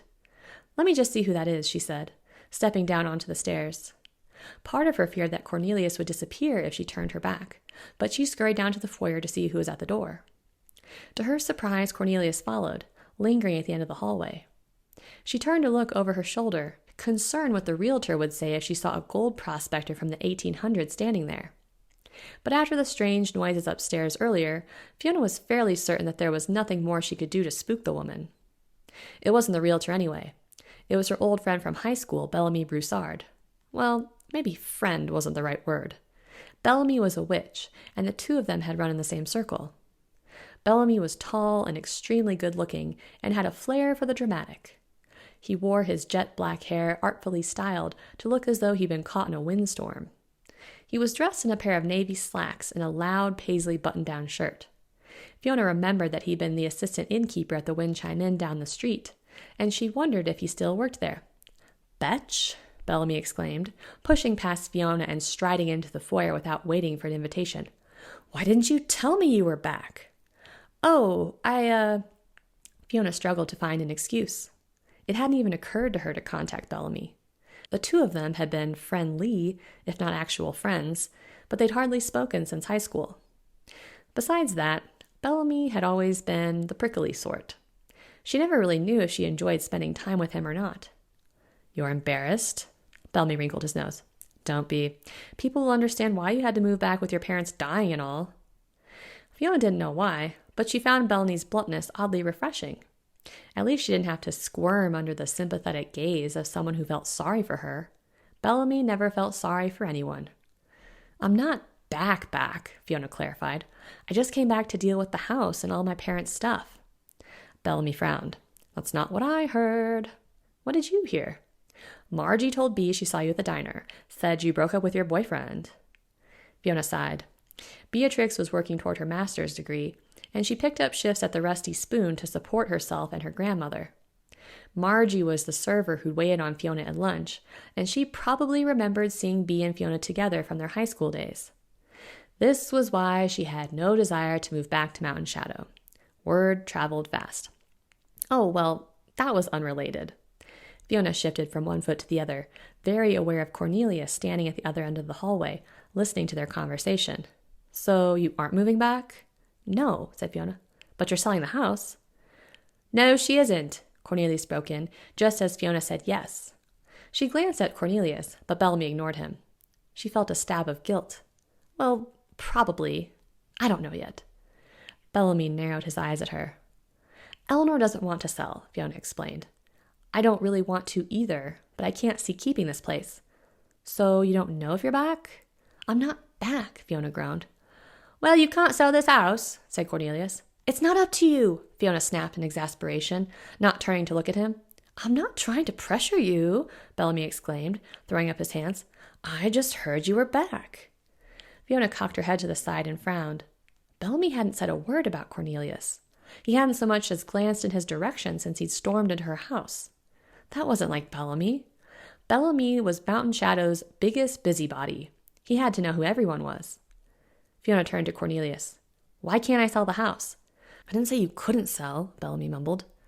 The house must stay in the family. Cornelius's expression grew serious. I promised Loretta it would. Fiona narrowed her eyes at him. Why? Why what? Bellamy spluttered, clearly annoyed and confused. Who are you talking to? Fiona turned to him. You can't see him? Bellamy bugged out his eyes. See who? Fiona turned her head back and forth, gesturing at Cornelius. You can't see the guy in suspenders standing right there? Bellamy squinched his face. Are you having, a nervous breakdown or something? Fiona opened her mouth to say something rude, but then the front door opened again and Eleanor stuck her head in. Her eyes darted from Fiona to Bellamy. What are you doing here? She didn't bother to hide her disdain. Bellamy and Eleanor had been at each other's throats ever since Fiona could remember. I came by because I heard Fiona was back. Eleanor raised her eyebrows hopefully. Are you? No, Fiona spluttered. Who's that? Eleanor asked, pointing at Cornelius. You can see him too? See who? Bellamy cried. If this is a prank, I am not participating. Cornelius, said Fiona. Eleanor's gaze bounced from Fiona to Cornelius and then to Bellamy and back to Cornelius. Wait, you can see him, but Bellamy can't? You can really see him? Fiona asked her sister. Eleanor nodded, wide-eyed. Fiona turned to address Cornelius. What are you? He let out a heavy breath, looking up at her through reddish gold lashes. I told you it was right unusual. Fiona narrowed her eyes at him as understanding dawned on her. You're a ghost. I'll prefer the term spirit if it's all right with you. I didn't know you could see dead people, said Eleanor. I don't. Usually. Fiona turned back to her sister. Wait, you can see ghosts? Spirit, Cornelius interjected. Eleanor shrugged one shoulder. It's kind of a new thing.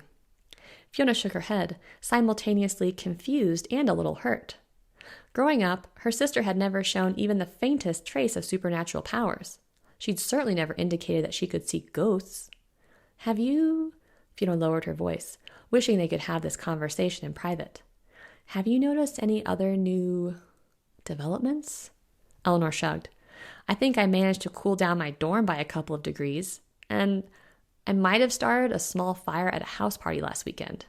Elle, why didn't you say something? You had enough on your plate. I didn't want to bother you with this. It wouldn't have bothered me, Fiona spluttered. On the contrary, she was secretly thrilled. She'd always felt a little guilty, being the only sister to inherit the witch gene, especially since that meant extra time spent one-on-one with their parents, learning how to control her abilities.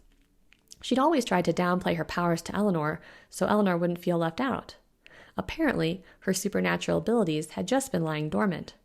So now you're a witch? Bellamy interjected, looking put out and a tad concerned. When they were in high school, Eleanor had always wanted to tag along. Bellamy wasn't exactly nice when he'd tell Eleanor to go find friends her own age, and when she'd gotten a little older, Eleanor had found her own special ways to torment Bellamy. When he'd gotten the job at the Windchime Inn, Eleanor used to prank call the B&B, pretending to be a disgruntled guest. Fiona was sure that Bellamy was thinking of all the new ways Elle could torture him now that she had magical powers. I guess so, Eleanor shrugged. I've been seeing spirits a lot lately. She glanced at Cornelius and back at Fiona. It's pretty disturbing, actually. When did this start? Just after Mom and Dad... She broke off. Does that mean... Eleanor shook her head. No, I haven't seen them. I guess that means they're at peace. Fiona let out a breath of relief. Generally speaking, spirits only hung around the earthen realm if they had unfinished business or if their deaths had been particularly violent or traumatic. If Eleanor hadn't seen their parents, it likely meant that their spirits were at rest, and that Cornelius's wasn't. Why are you here? She asked Cornelius.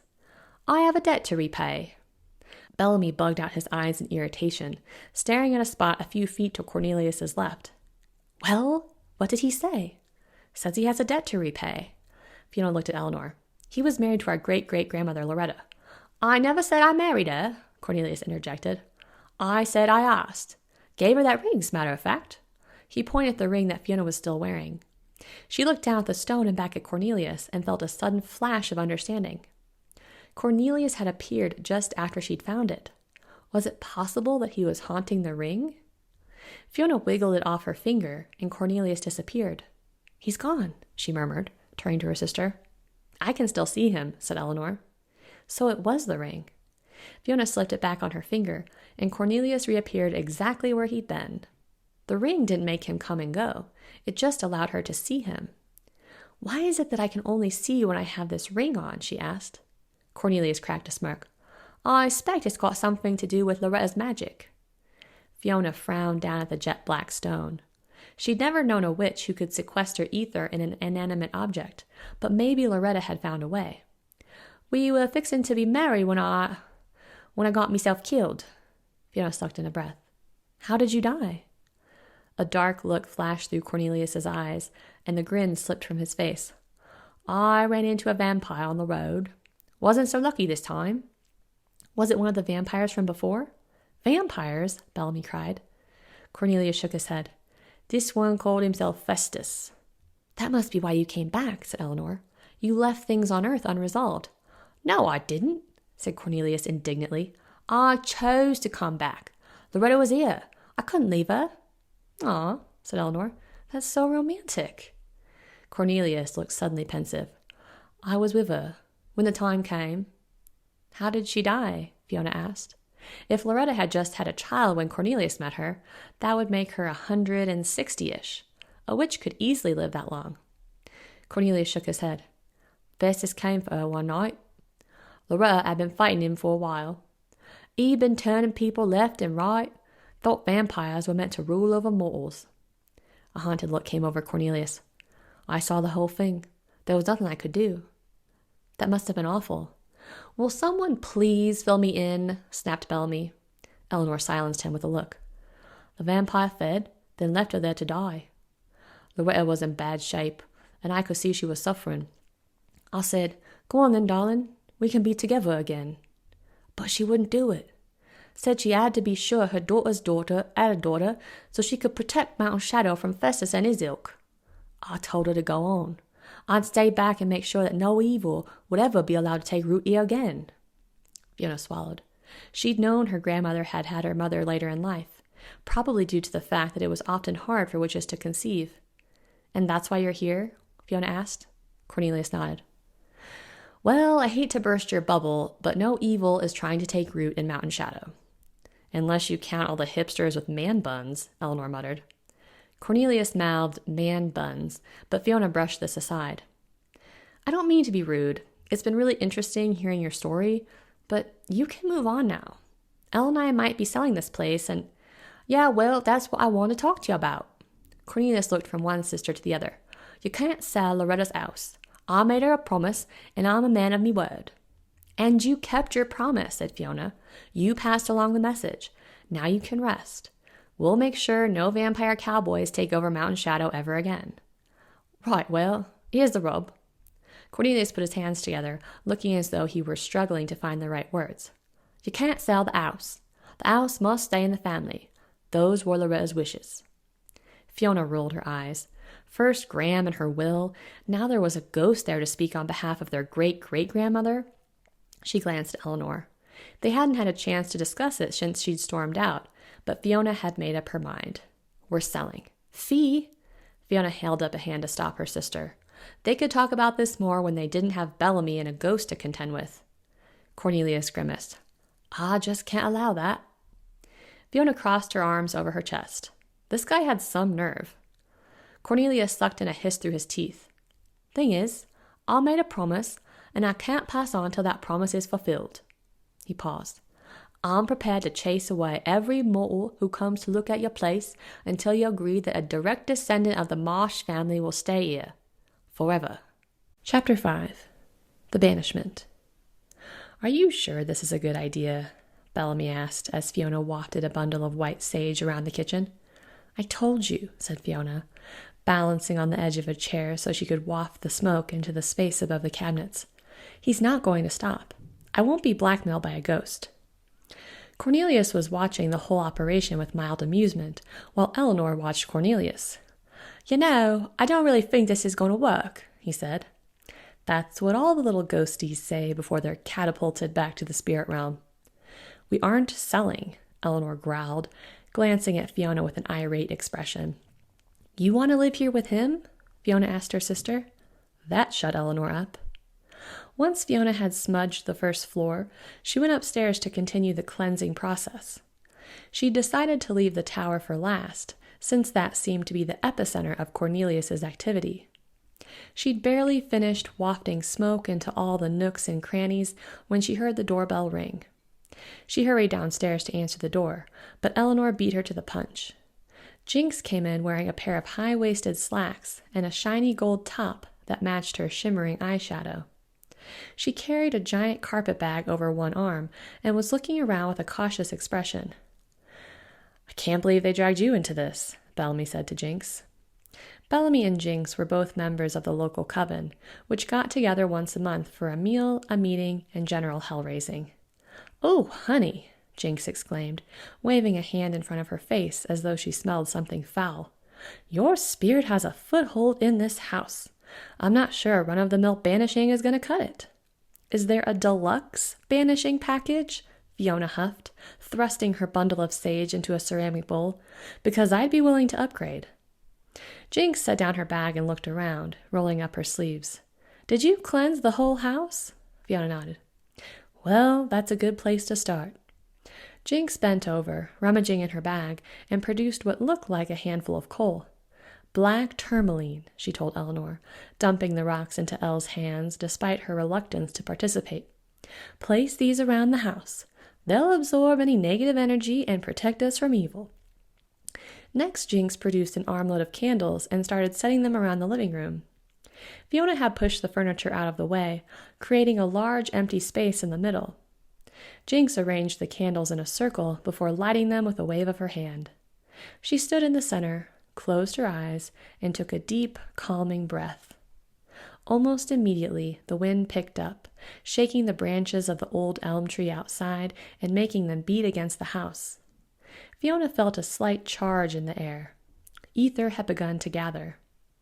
The lights flickered briefly, and Cornelius raised his eyebrows, looking thoroughly amused. As the charge of ether grew stronger, Jinx began to chant, her voice low and rumbling. "Hear us, spirit, you are not welcome here.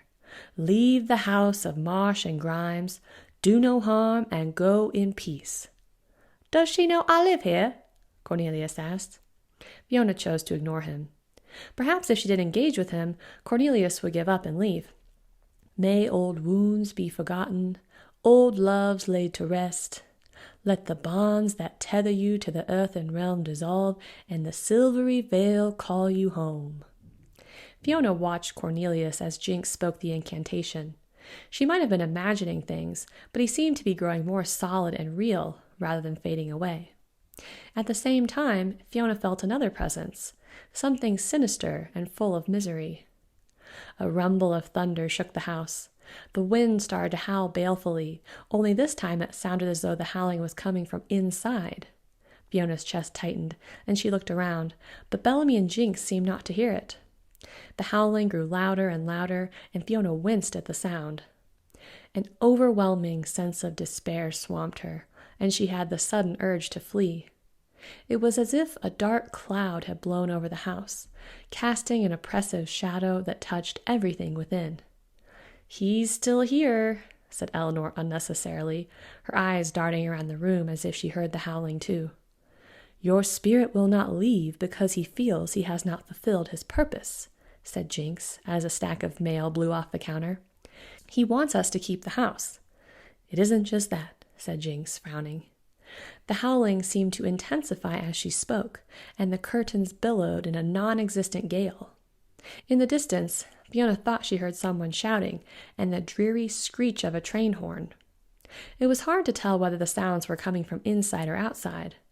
A roll of thunder rattled her bones, and tree branches beat against the window. "He has been tied to this house all these years. He made a vow to keep your family tied to Mountain Shadow." "Yeah," Fiona grumbled. "He wants us all stuck here together." Just then, something appeared in Fiona's periphery, and she did a double take. A man had appeared in the corner by the stairs, though he wasn't as solid as Cornelius.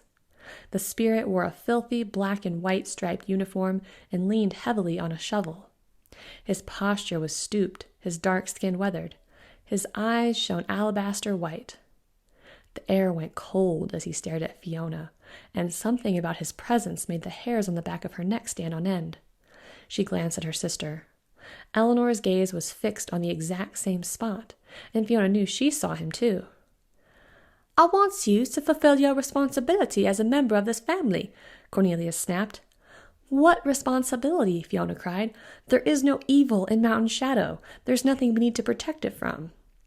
As she shouted, the man in the corner seemed to stir and turned his head in her direction. Fiona didn't know who he was or why he was there, only that the spirit's harsh gaze stole the breath from her lungs. "It won't do any good to argue with him," Jinx warned. "You say Mountain Shadow doesn't need protecting, but clearly your spirit thinks it does. He has called another to his aid, and this spirit is not as benign." Bellamy looked startled by that piece of information. He couldn't see the other spirit, but judging by his shivering unease, Bellamy felt his presence. "Cornelius is here because he made a promise to our great-great-grandmother," said Fiona, unwilling to take her eyes off the man by the stairs. He looked like someone from Cornelius's time, though judging by his uniform and the shovel, he'd been forced to work on a chain gang. "Perhaps there's another way he can fulfill it," Jinx offered.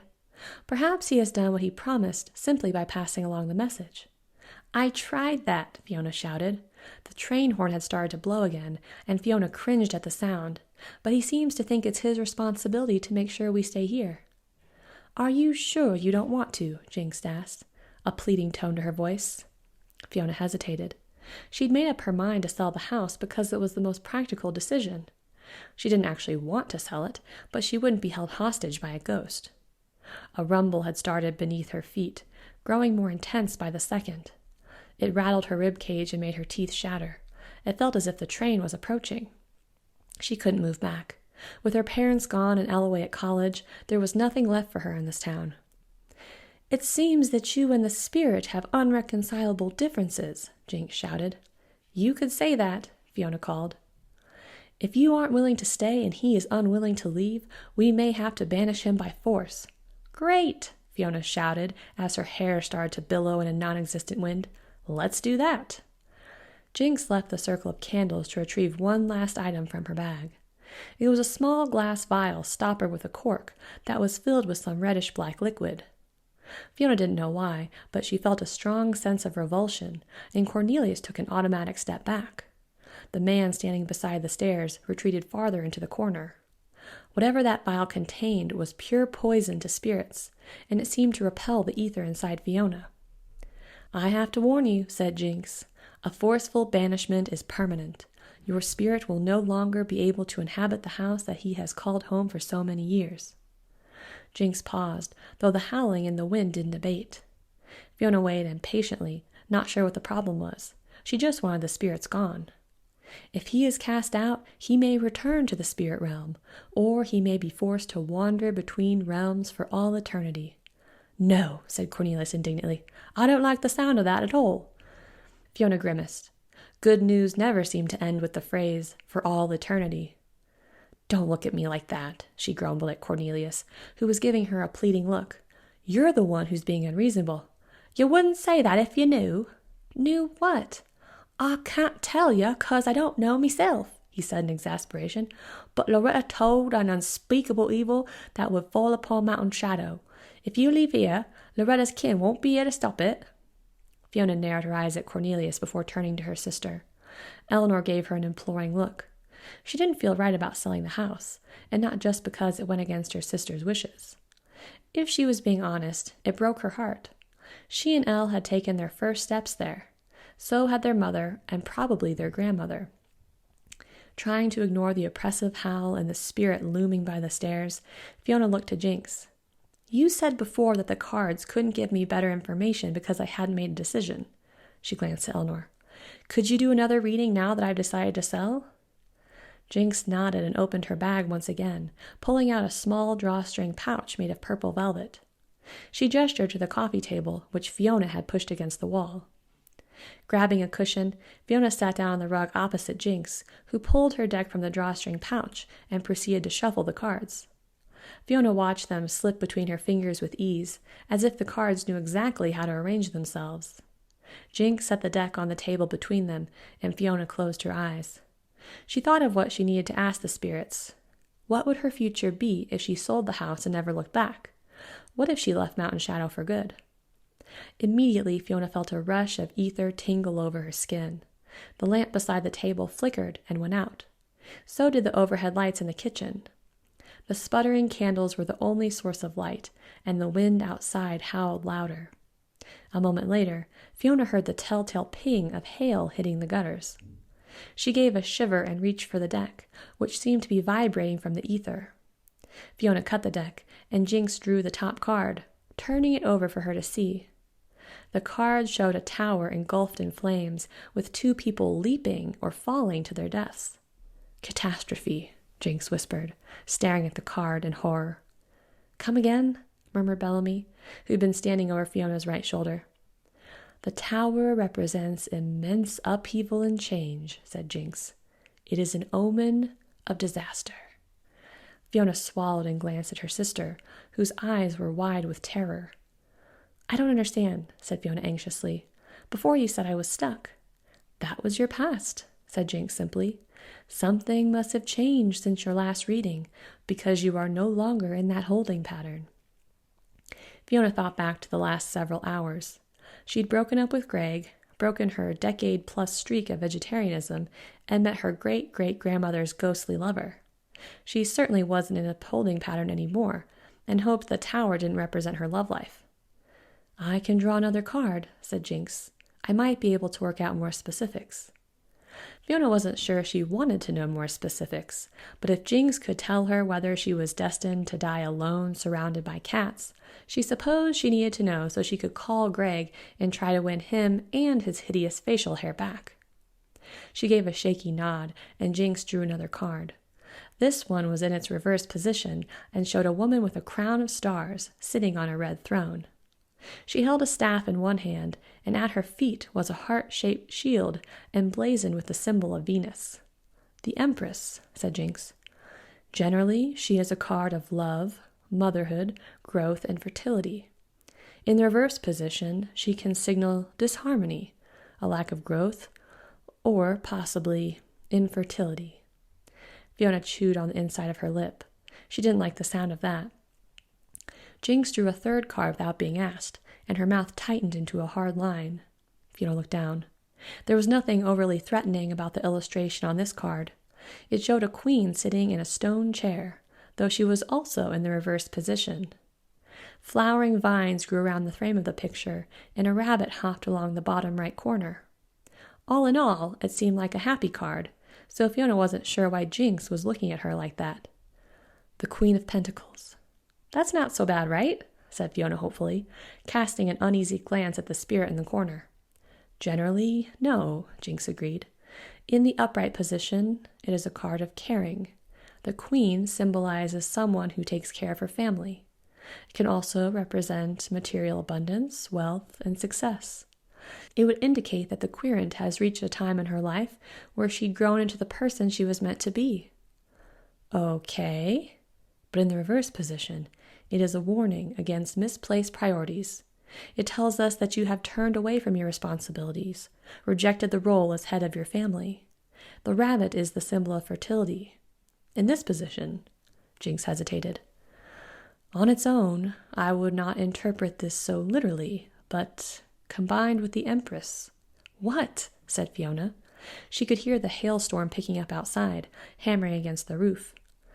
"If I were to extrapolate the meaning to what is most obvious, I would say it's likely that Loretta's lineage will end with the 2 of you." A stunned silence followed that statement, and Fiona shook her head. "I don't understand. Why would leaving Mountain Shadow mean we can't have children?" Jinx shrugged.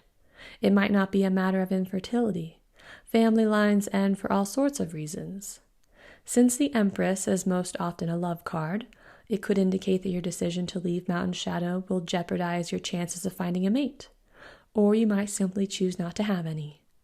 She tilted her head to the side, looking slightly nervous.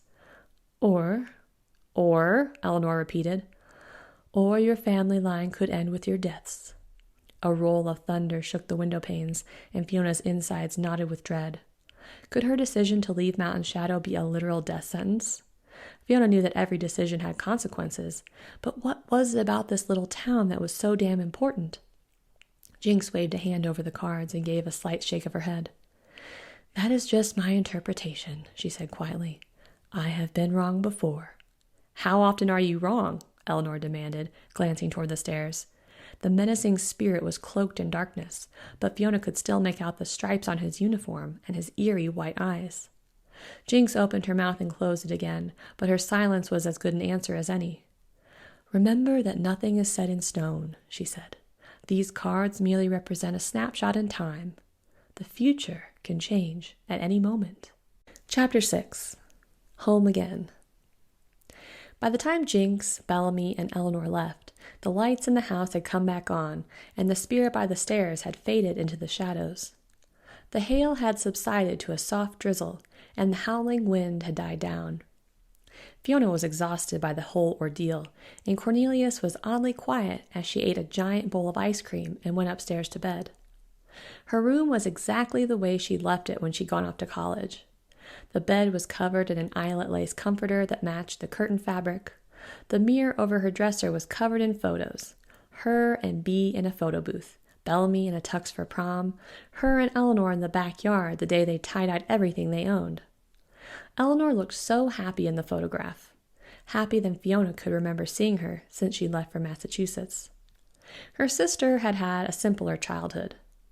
Apart from the things that came with being born into a family of witches, Eleanor had grown up like a normal mortal child. She'd always had the ether of a witch, but Fiona had assumed that was just genetics. She'd never shown any signs of being able to wield the elements. Fiona, on the other hand, had come into her powers very early on, maybe 6 or 7 years old. For her, the ability to command the elements came as naturally as tying her shoelaces, but it hadn't always been that way. As a kid, Fiona had accidentally started fires, made things fly across the room, and even flooded her high school bathroom. She couldn't imagine what it would be like to experience those growing pains as an adult. Fiona had had the benefit of her parents' experience and a lifetime to hone her skills. Eleanor would just have to learn to control her powers all on her own. Fiona was just pulling on a pair of flannel pajamas with dancing cupcakes on the fabric when Cornelius appeared in her room. He hadn't knocked or opened the door. He'd simply walked right through it. "Hey," snapped Fiona, pulling down her top. Clearly, spirits didn't understand the need for personal space. "I'm sorry," said Cornelius, averting his gaze, but not sounding sorry at all. "You could at least announce yourself," Fiona grumbled. "Nobody likes a ghost floating into their bedroom unexpectedly." "I don't float," Cornelius protested. "I just appear where I wish." "Whatever." Cornelius's face softened, and his mouth cracked into a fond smile that Fiona found annoyingly attractive. "Ah, come now. Things ain't so bad. I'm sure you won't die barren and alone, even if you decide to sell the house and move away from the only home you've ever known." Fiona snorted and flopped down on her bed, pulling one of the down pillows underneath her so she was looking up at Cornelius. She didn't want to take Jinx's interpretation to heart, but Jinx was rarely wrong. If she thought that Fiona was doomed, there really was no hope for it. "Who was that man you summoned here?" "I don't know his name, but there's a lot of spirits round these parts with nothing to do but wander. I wouldn't usually bother him, but a banishment is a good deal harder if there are more spirits about." No kidding, Fiona thought. She hadn't been able to go through with the forceful banishment. As much as she hated the idea of ghosts loitering around her house, she couldn't bring herself to sentence Cornelius to an eternity of wandering between realms. "Are there more like him around the house?" she asked. "They come here from time to time. I think some of Loretta's fears embedded themselves in the house that night, the night she passed. Spirits are drawn to that sort of thing." Fiona hadn't realized that Loretta had died in the house, though she supposed that should have been obvious. What was she so afraid of? That the vampire who killed her would return? "Not just him, but creatures like him." Cornelius's eyes drifted around. "Yous grew up here, so I'm sure you'll realize this town has its own magic. Fiona gave a jerky half nod. Several Native American tribes believed the natural springs that flow beneath Mountain Shadow were sacred. At the very least, they may have been responsible for the ether that seemed to bubble up through the cracks in the sidewalk and in random old buildings. Others thought that Mountain Shadow's weird energy came from the smoky quartz deposits buried in the foothills. Some believed the town was cursed. Loretta's murderer and his ilk ain't the first to try to take Mountain Shadow for their own, and they won't be the last. Even if that's true, it is true. Why is it so important that we keep the house? Cornelius lifted his eyebrows. I honestly don't know. Loretta didn't share that bit, just that it was the utmost importance that her heirs remained in Mountain Shadow. But why are you here now? I moved to Salem years ago, and Eleanor went off to college in August. Your parents were still alive then, he said. There was always something keeping you tied to this place. His gaze drifted toward the ceiling, but Fiona knew he didn't just mean the house. Without him, you and Eleanor are adrift. I wouldn't say adrift, Fiona grumbled. Sure, she'd taken a dead-end job at the campus library and broken up with her boyfriend. She still had direction. She just didn't know what it was yet. I know you have your mindset, so I won't bother you trying to persuade you. But what happens to you and Eleanor if you go back? Fiona stiffened. What do you mean? When you're in Massachusetts and she's in Colorado Springs, you'll presumably put down roots back east, and she'll do the same here. You're right. Exchange Christmas cards once a year. But after a while, you'll drift apart. We're sisters, said Fiona. There's no changing that. Well, you'll always be sisters, but you'll be leading separate lives. You'll miss all the little things. We'll keep in touch. Sure, said Cornelius, but you won't be here. He paused, glancing up at Eleanor's picture taped to Fiona's mirror. I feel sorry for your sister. To come into her powers as a grown woman, I can't even imagine what that must be like. Fiona felt a jab of guilt. The coven will help her, she said, more for her own benefit than Cornelius's.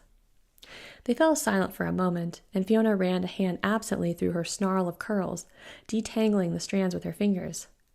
Can I sit? Cornelius asked. Fiona nodded and scooted over on the bed, though there really was no need.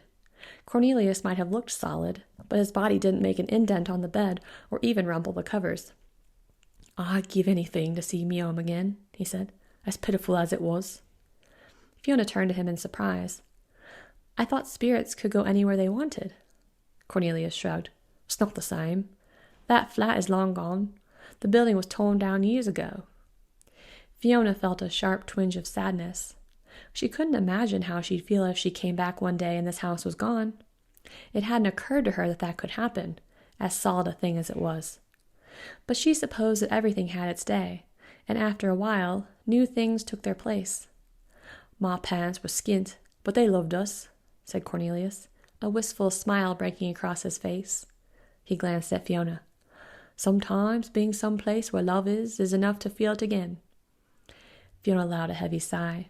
He was trying to get her to change her mind. She wished he wouldn't. She was already doubting her decision to sell and leave Mountain Shadow behind. Would it really be so bad to live here? Cornelius asked. Well, no, Fiona admitted. It's not that, it's just... She sighed. Moving back into my parents' house in the town where I grew up. It feels like taking a step backward. Sometimes you need to take a step back to see what lies ahead of you. Fiona thought about that for a moment. Even with her parents gone, there was something comforting about being back, about seeing Eleanor and Bellamy again. Still, it wouldn't be easy to move back home. She wasn't the same person as before. She wasn't photo booth Fiona, but she wasn't the version of herself she'd constructed in Salem either. She didn't know who she was at the moment, and that scared her more than anything. What would I even do here, she asked, her stomach fluttering with nerves just from entertaining the idea. There isn't exactly a high demand for philosophy majors in Mountain Shadow. Not that there was a high demand for philosophy majors anywhere. A slight smile twitched at the corner of Cornelius's mouth. You'll think of something. Fiona shook her head. I can't just move back to Mountain Shadow. I have a job in Salem. I have an apartment. I don't have anything here. You have the house? Fiona cast around. Yeah, but it needs work. The roof leaks. The pipes need to be snaked out. I need to get someone out here to look at the north end where the siding is bad and the whole house needs to be repainted, she sighed. My dad had a list as long as his arm of things that needed to be done around here, but he was always putting them off. She looked up at the ceiling, her throat burning with emotion. She was not going to cry. I just don't have good memories of growing up here except for my parents. Now that they're gone, remembering the good times makes you unhappy, said Cornelius. His tone was one of quiet conviction. He knew exactly how she felt. Fiona swallowed. If she were being honest with herself, she was trying very, very hard not to think about the old days. If she did, she thought she might crumble. She might fall apart completely. That's why you're selling the house, said Cornelius. It ain't about the money. Fiona squirmed. Why was this ghost so determined to call her on her emotional jujitsu? I mean, the money's not completely irrelevant. My parents had life insurance, but it's not much. Mom and Dad helped put me through school. They want to do the same for Eleanor. But there's not enough for her tuition and what needs to be done to this house. Cornelius shook his head, a grin spreading across his face. You already have everything you need, love. You found me purse upstairs. Fiona blinked. She'd forgotten about the leather pouch she'd pulled out of the wall. If those coins were real gold, they'd be worth quite a bit. She shook her head. I can't take your money. It's not mine any more, said Cornelius with a laugh. You can't take it with you. I should know. He poked the fluffy down comforter with his finger, but he couldn't even make an impression. Whatever was mine is yours now. Always has been, love. He laughed.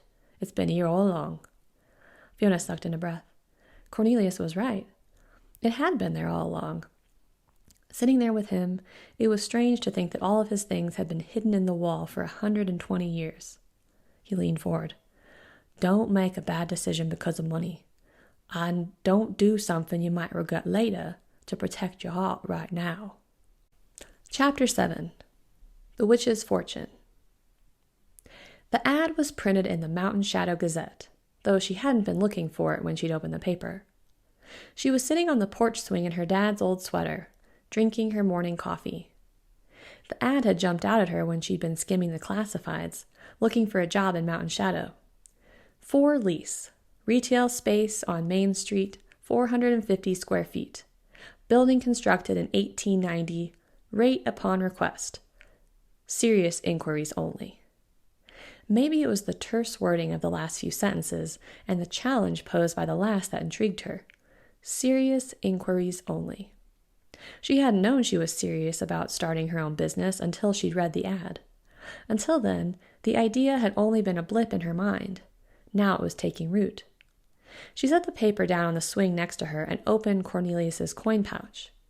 The leather was smooth and shiny from years of use, and the pouch was heavy for its size. The edges had been stitched by hand, and tarnished silver beads finished off the ends of the drawstring. Feeling slightly guilty, Fiona opened it up and stared down at the coins inside. There had to be 20 or 30 gold coins of various shapes and sizes. Some were smaller than a dime, while a few were the size of a silver dollar. She could tell by the distinct yellow look of the metal that they were real gold coins. She picked one out and hefted it in her palm, staring at the proud eagle on the back. As she rifled through the coins, she spotted something else at the bottom of the pouch, an odd-shaped something wrapped in a grubby scrap of cotton. Dumping the coins out onto her lap, she reached for the odd little thing at the bottom. The cloth had something embroidered on the edge. L.K.M. It was part of a handkerchief, she realized, one that had belonged to Loretta. When she gave the handkerchief a tug, a little gold nugget rolled out. That's the first piece of gold I ever found out here, said Cornelius. Fiona hadn't realized he was standing behind her, but his sudden appearance didn't startle her. I kept it, just in case I didn't find nothing else. I wanted to have something to show for what I'd done, even if it turned out a failure. Fiona blinked down at the little gold nugget. How could someone like Cornelius, who'd left everything he'd known to come to America, feel like a failure? To her, his life seemed like one of adventure and excitement. But in the end, the only thing that had mattered to him was keeping his promise to Loretta. This house had been in her family for generations. It was built on the hard work and daring of her great-great-grandmother and all the women who'd come after her. Cornelius had wanted something to show for what he'd done. This house was something. Fiona hadn't built it, but she could take care of it. She could make sure that Cornelius and Loretta weren't forgotten. "You're really sure about the money?" she asked, staring down at the coins in her lap. "I don't care about a smidgen of gold." He pronounced gold with a W instead of an L. "It was never about the money to me. It was about taking care of the people I loved." Fiona swallowed and carefully rewrapped the little gold nugget, filing the coins away in the pouch. She downed the last of her coffee and was just about to go inside when the realtor's red Miata pulled up out front. She stood up as Nancy got out and waved. The realtor was dressed in a navy blue pantsuit and impossible polka-dotted pumps.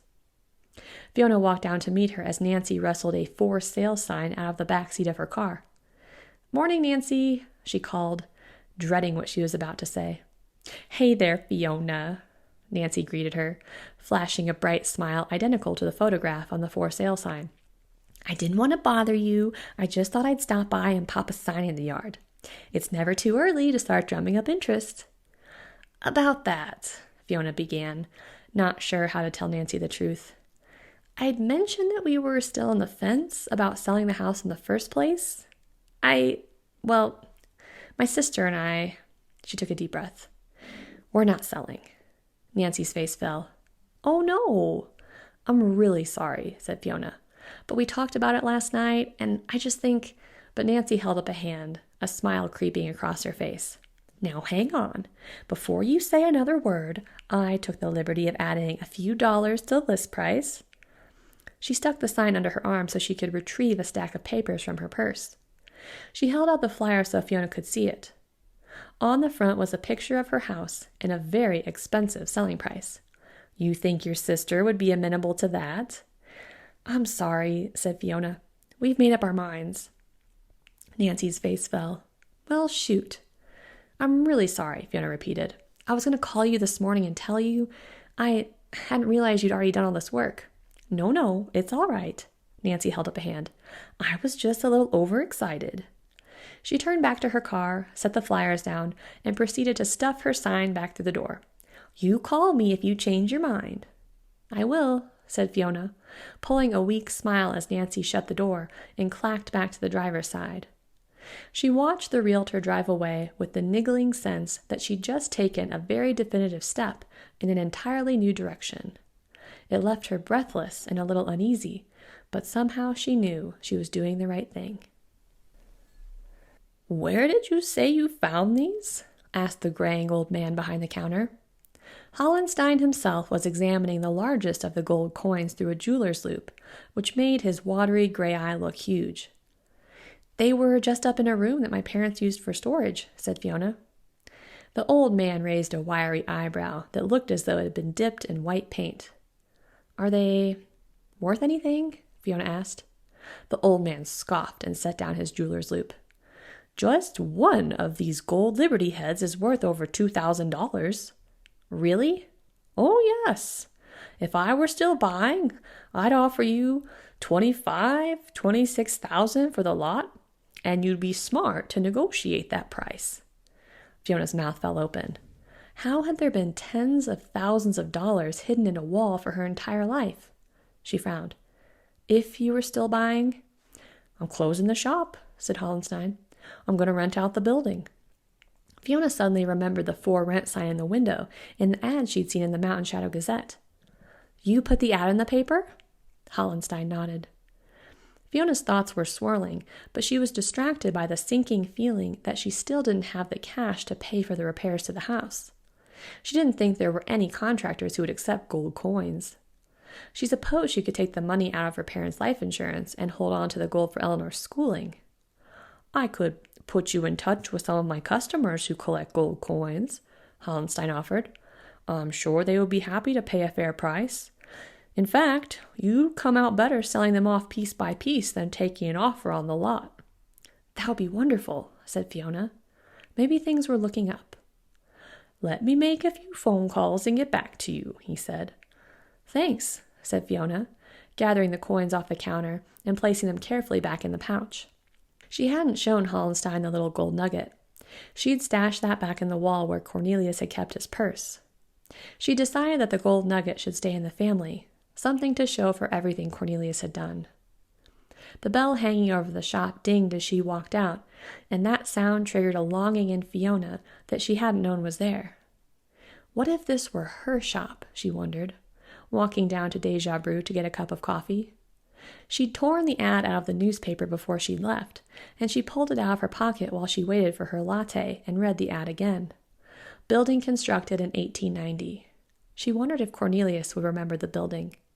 Fiona knew where they'd built the old sanatorium to house tuberculosis patients.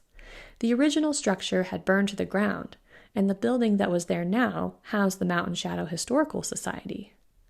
Cornelius would have walked right past the coin shop on his way to Loretta's boarding house. Fiona got her coffee and walked back to her car, leaning against the powder blue Beetle and staring up at the red brick building. The location was great. It was right on the corner where the alley cut through on one of the busiest blocks of Main Street. Feeling the tingle of possibility, Fiona climbed back into her car and made the short drive home. She parked in the driveway and stared up at the house, making a mental note of all the things that needed to be done. This was her house, their house now. Fiona went inside with the intention of calling her sister, but she couldn't keep the idea to herself. The ad for Hollenstein's shop was burning a hole in her pocket. "Cornelius?" she called as she walked in the door. "I've just had the craziest idea." No one answered. "Cornelius?" Fiona set her purse on the bench inside the door and walked upstairs to find him. "Cornelius," she called as she reached the stairway that led to the tower. He didn't answer. The floorboards creaked under Fiona's feet as she climbed the short flight of stairs. She stuck her head in the tower and looked around. The boxes were all exactly where she left them, but the room felt different, empty. It was more than the physical emptiness of the house that surrounded her. It was the lack of a certain presence she sensed. Cornelius's ether had barely been perceptible before, but now that it was gone, the tower felt oddly lifeless. It was as if the power had gone out and she was suddenly aware of the crushing silence left when the refrigerator stopped humming and the furnace stopped rattling. "Fee?" The voice had come from the first floor, and yet it sounded strangely far away. "Where are you?" It was Eleanor. "Up here," Fiona called. Eleanor must have seen her car out front. Fiona heard her footsteps on the stairs, and a moment later Eleanor stuck her head through the door. "I didn't know you were coming into town today." Fiona was extremely glad to see her. Without the spirit of Cornelius in the tower, the house felt incredibly lonely. "I didn't know I was either.